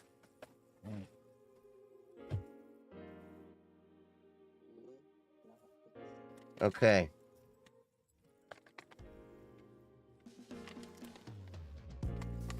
Y'all want treats?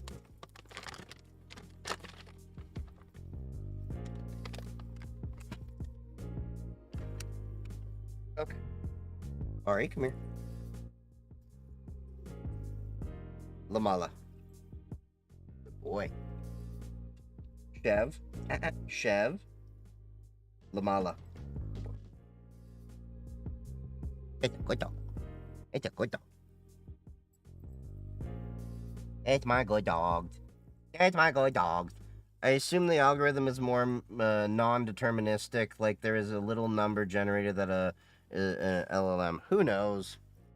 It's a magic black box they use to make sure that, you know, people get to see content. But the thing that doesn't make sense to me with TikTok is the disproportionality you can have between the amount of followers you have, and the amount of views that you actually get on your posts. Plus, the fact is, so on YouTube, you can get alerted to when the content creators you are following make new content. TikTok doesn't really do that. I mean, I understand there's some kind of setting to, like, get alerted, but it's like you get so many alerts that there's no way to do it. It was never really meant to build proper engagement and community building. It was just kind of like you do the thing and that's it. And you can tell TikTok has their favoritism with different creators because there are creators that blow up for absolutely freaking nothing. When will you get a great PMEs? Probably not. I like my mutts. And, I didn't even plan on getting Barack. My friend just had a litter of puppies, and he didn't know what to do with them, and he owed me a few $100. So I just took the dog. Yeah, that's right. I got you. But now you're my biggest pain in my ass.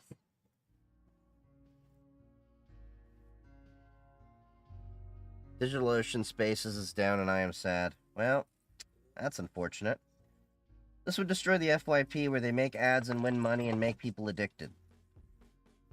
Yeah, but the irony is a lot of people are leaving the TikTok app because of the lack of community and connection. Some people have that, but a lot of people don't. And that's a big reason why Blue Sky is winning compared to Threads, and Twitter/X is losing as well. I think TikTok did something extremely well.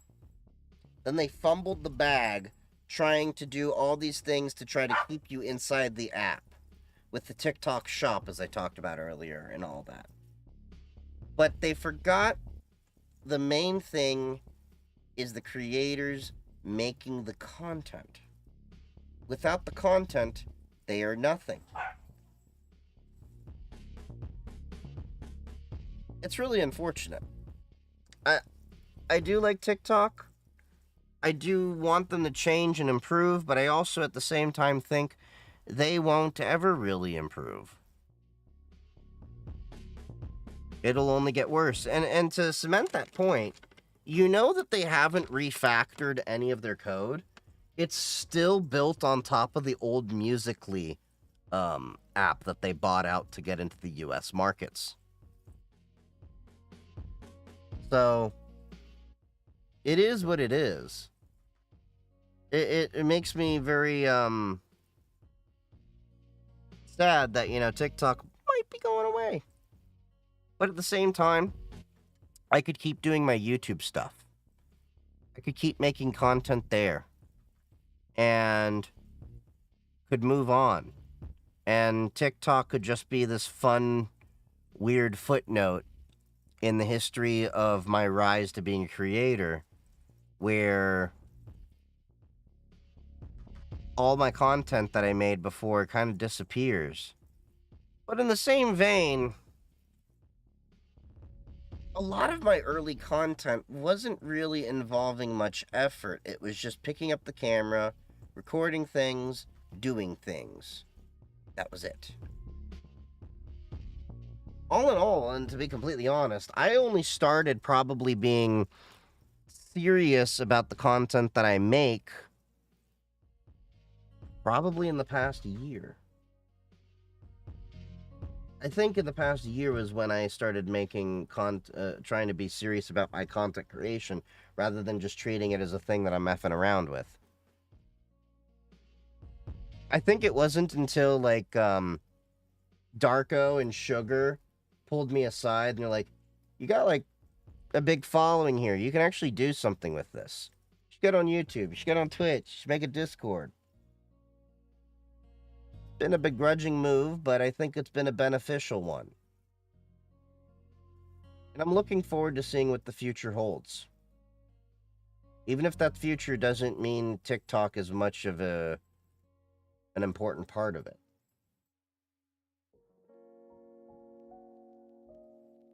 I know TikTok was very easy to record videos with and everything, and get the word out and all that, but a lot of my content, I think, was always meant for longer form because it takes a little bit more discussion.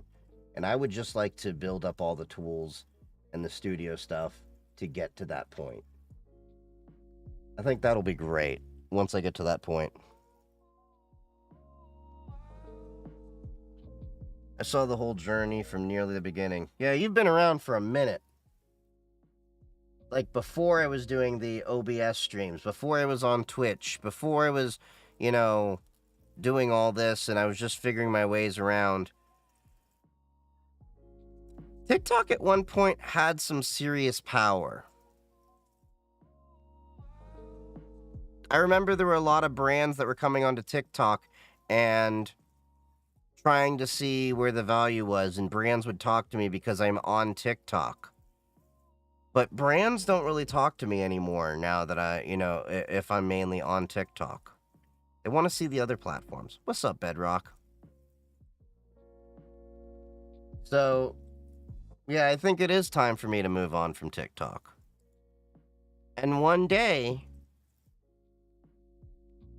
you could very well see me moving on and not making TikTok content anymore. And if I do, it's going to be, very, very little. What the hell? This chatbot, my god. Attention, coming soon to a chat near you. In a world of tech and chill, Chief Geek 3D stream is a wild ride. Beards are chewed, goats are billied, and income streams are questionable. New followers from Brazil bring the Portuguese heat, while Chief's dogs steal the spotlight. REA and Barack, cute but sassy. Will Chief ever get a Great Pyrenees? Stay tuned for more just chatting adventures. I'm supporting you on not being on TikTok. Yeah. I think it'll be a great thing when I stop focusing on TikTok. TikTok is really just right now an afterthought. So anything you're really seeing on TikTok is usually as of the result of me doing clips from bigger YouTube videos. Or maybe there's just one video I want to put out to tease you about something else I'm doing. But I can't really funnel you all into my other platforms. That's why I tell everyone, get in my Discord server. Get on my Blue Sky. Get on my Mastodon. Follow me on Twitch. Follow me on YouTube. You mean me living them schlop?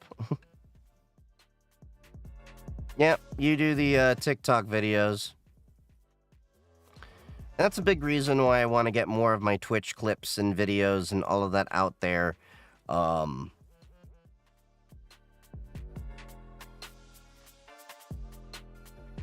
I really don't care for TikTok. It's always been this thing that's like, yeah, I do it. And then, it started out as I'm bored in a house in a pandemic. That's all I can do. It's my only real way to go out and connect with a lot of people where I couldn't before. And now that there's no reason for that, there's not really much reason to stay. I think TikTok came in at a really great point in my life to show me a different direction on things. And to be completely honest, TikTok also helped me level up my own career. Because if it were not for the following and everything like that, does TikTok have an open source or alternative? Yes. Loops. It's a project created by the PixelFed team, which lives in the ActivityPub verse. Not officially released yet, last I checked.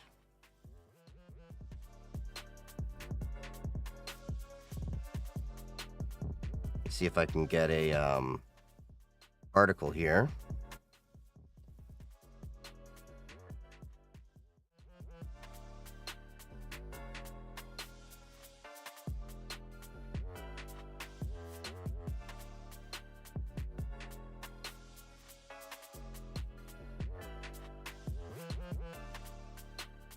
Come on. We were just loading a little while ago.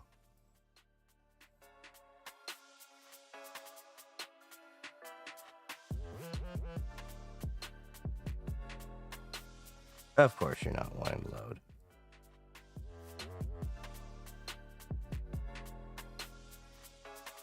There we go.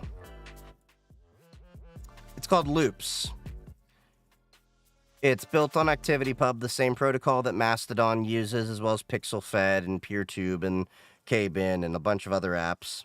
It's different from AT protocol that Blue Sky uses. So this is created by the same people that run PixelFed. So there is an open source version.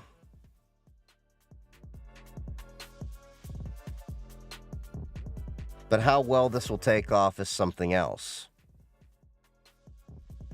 So, can we have servers on it? Yeah, you can.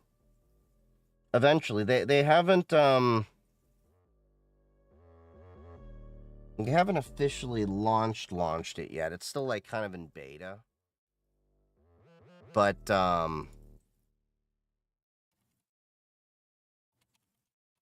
me see, can I get the source code?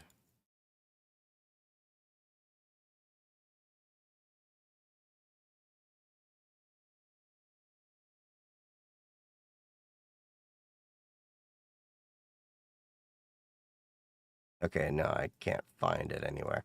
But I would honestly like to see a Blue Sky AT protocol equivalent of this. Because in some ways I see the AT protocol as being better than ActivityPub, given if they can actually deploy and federate the AT protocol properly as to opposed ActivityPub. ActivityPub is still the #1 most popular algorithm when it comes to decentralized communications and social media. There's millions of people on it. Like, hold on, Fediverse, was it FediDB? Yeah, FediDB. So, like, when it comes to the Fediverse, it's currently half the size of Blue Sky's AT protocol. But as you can see, it's still having steady growth to it as well. This was a blip because there was an error with one of the programs being able to read. I know that. Mastodon is 70% of the entire ActivityPub database. But you have all these different things out here, which are all the different services out there. So you have like PeerTube, which is like roughly 4%. That's like the YouTube equivalent. PixelFed, that's like 2.6%. That's like the Instagram equivalent. You have a couple of these like bloggy things. Misskey and Mastodon are kind of the same thing. Lemmy is like a Reddit kind of version. So Loops can plug into all this so those users can see it. Oh, Lemmy? Lemmy is like Reddit. I can show you this. It's like Reddit, but on the Fediverse.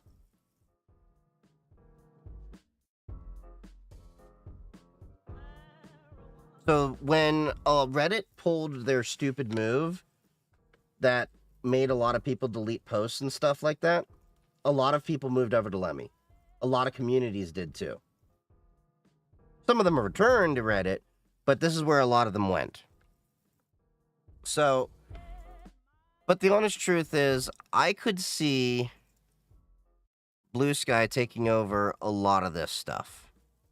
The reason why is there's a lot more users for the AT protocol than there is for,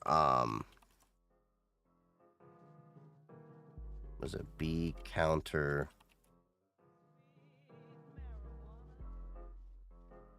Blue Sky?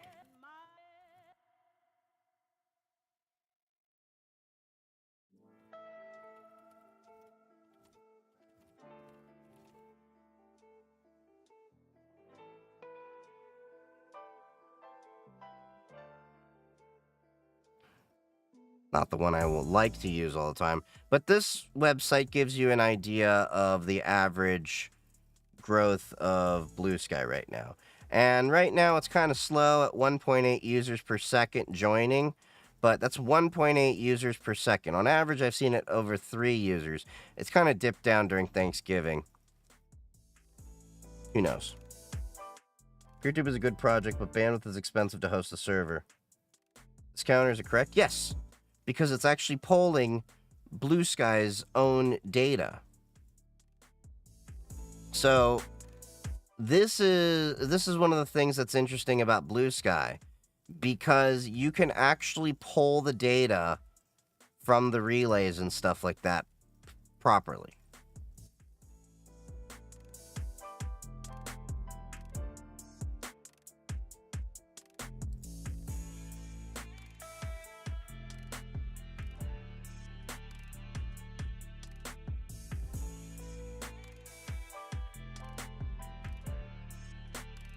So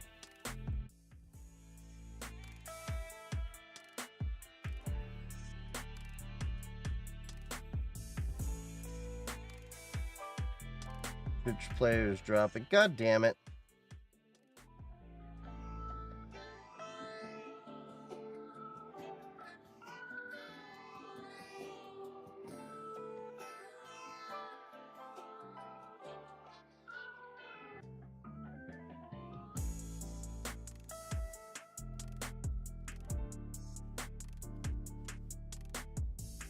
Getting some network issues all of a sudden.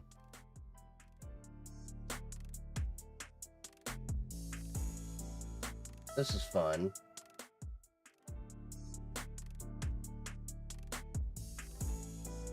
See, this is the issue that I've been having with,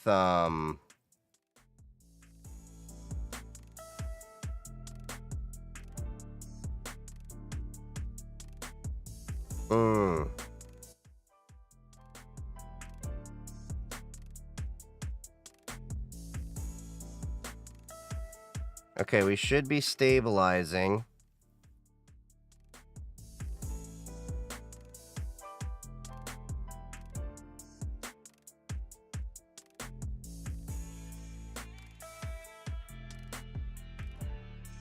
Of course, close to the end of the stream.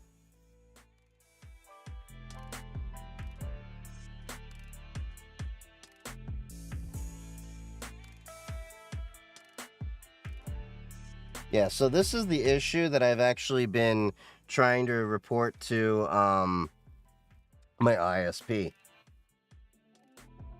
But the signal looks like it's doing a little bit better now. So if you look, I was getting close to 1,000 millisecond latency. This is what I've actually been trying to troubleshoot with my ISP, because I've been getting random latency spikes. And we can't explain it. Now, normally,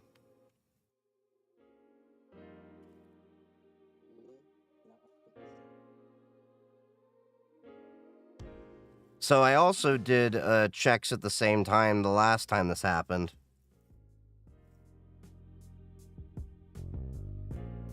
I broke my Pixel 7 Pro while riding my bike. Oof. But yeah, locally, my latency's fine. Everything's been checking out. It's the path routing out. Nope, not DNS. Because if it was DNS, if you notice, I'm bypassing DNS because I'm pinging 1.1.1.1 directly. So as you can see, I'm not even using DNS on these queries over here. This is direct IP to IP. So, yeah, that's the issue that I'm having with my network and everything. It's very random. So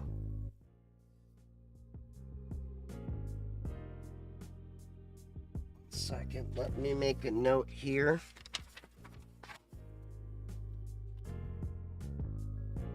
It's about 11:23 to 11:25 on 11:28:24. Latency spikes.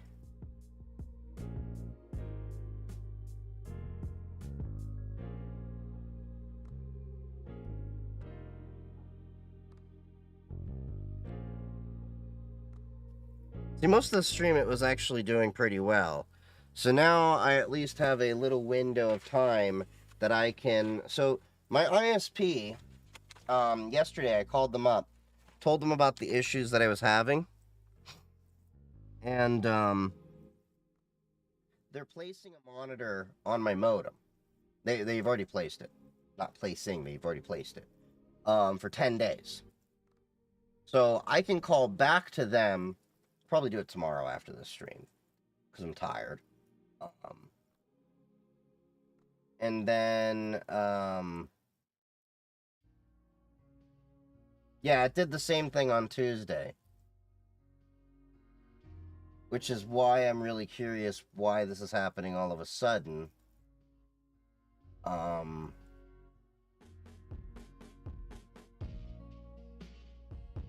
So yeah, I'm gonna be working with them tomorrow. Let them know, hey, this happened. Just reset the modem. I've already done that like so many different times. It's not even funny. But yeah.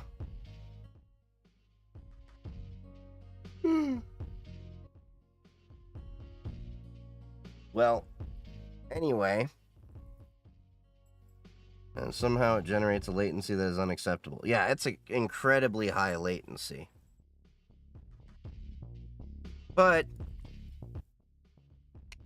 tomorrow I'm going to be editing my YouTube video for the Aerospace Village badge that I had before.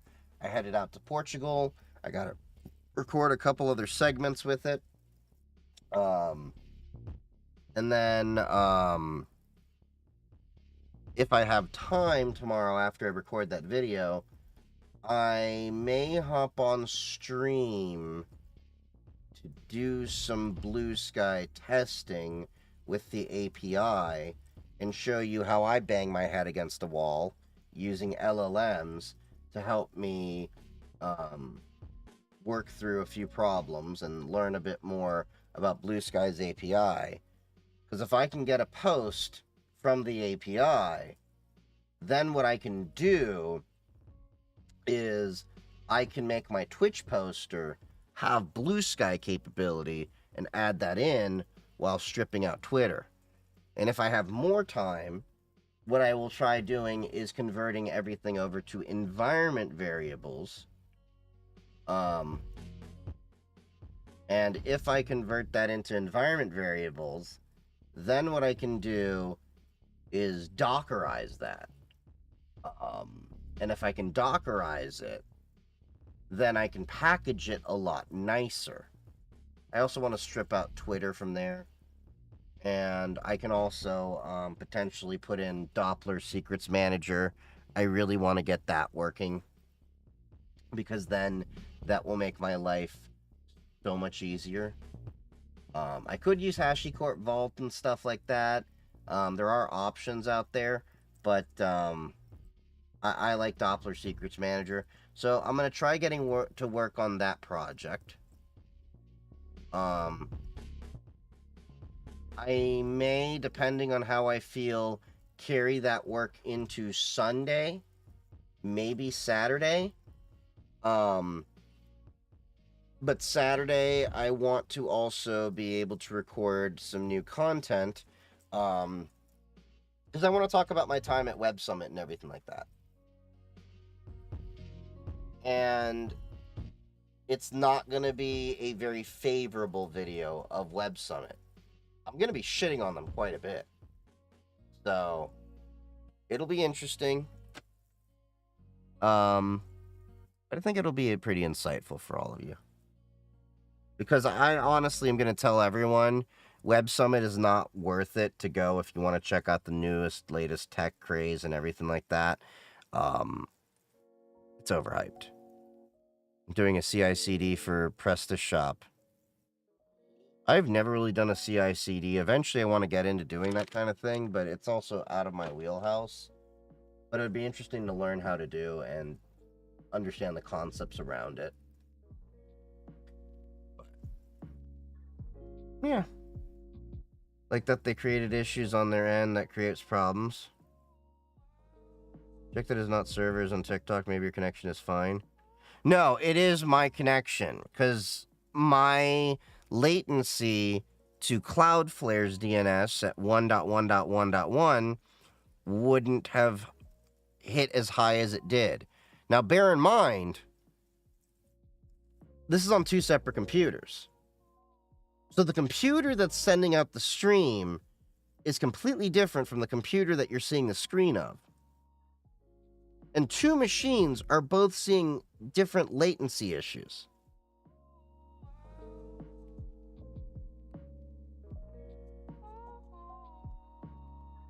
Yeah, I'm self-learning. That's how you gotta do it.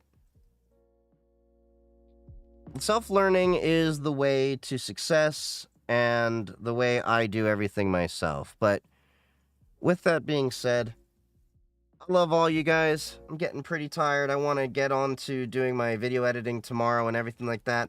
So if you haven't already, make sure to follow me on TikTok, Mastodon, Blue Sky. I do have a Threads, I guess. And, of course, YouTube. Make sure to follow that YouTube and check out the merch store. And, of course, join the Discord and the Matrix server. I love all y'all. I will see you maybe tomorrow for a surprise stream if I'm feeling up to it and I get through the editing of the video. If not, definitely Sunday. I love all y'all. See you around. Stick around for the raid. And happy hacking, everybody.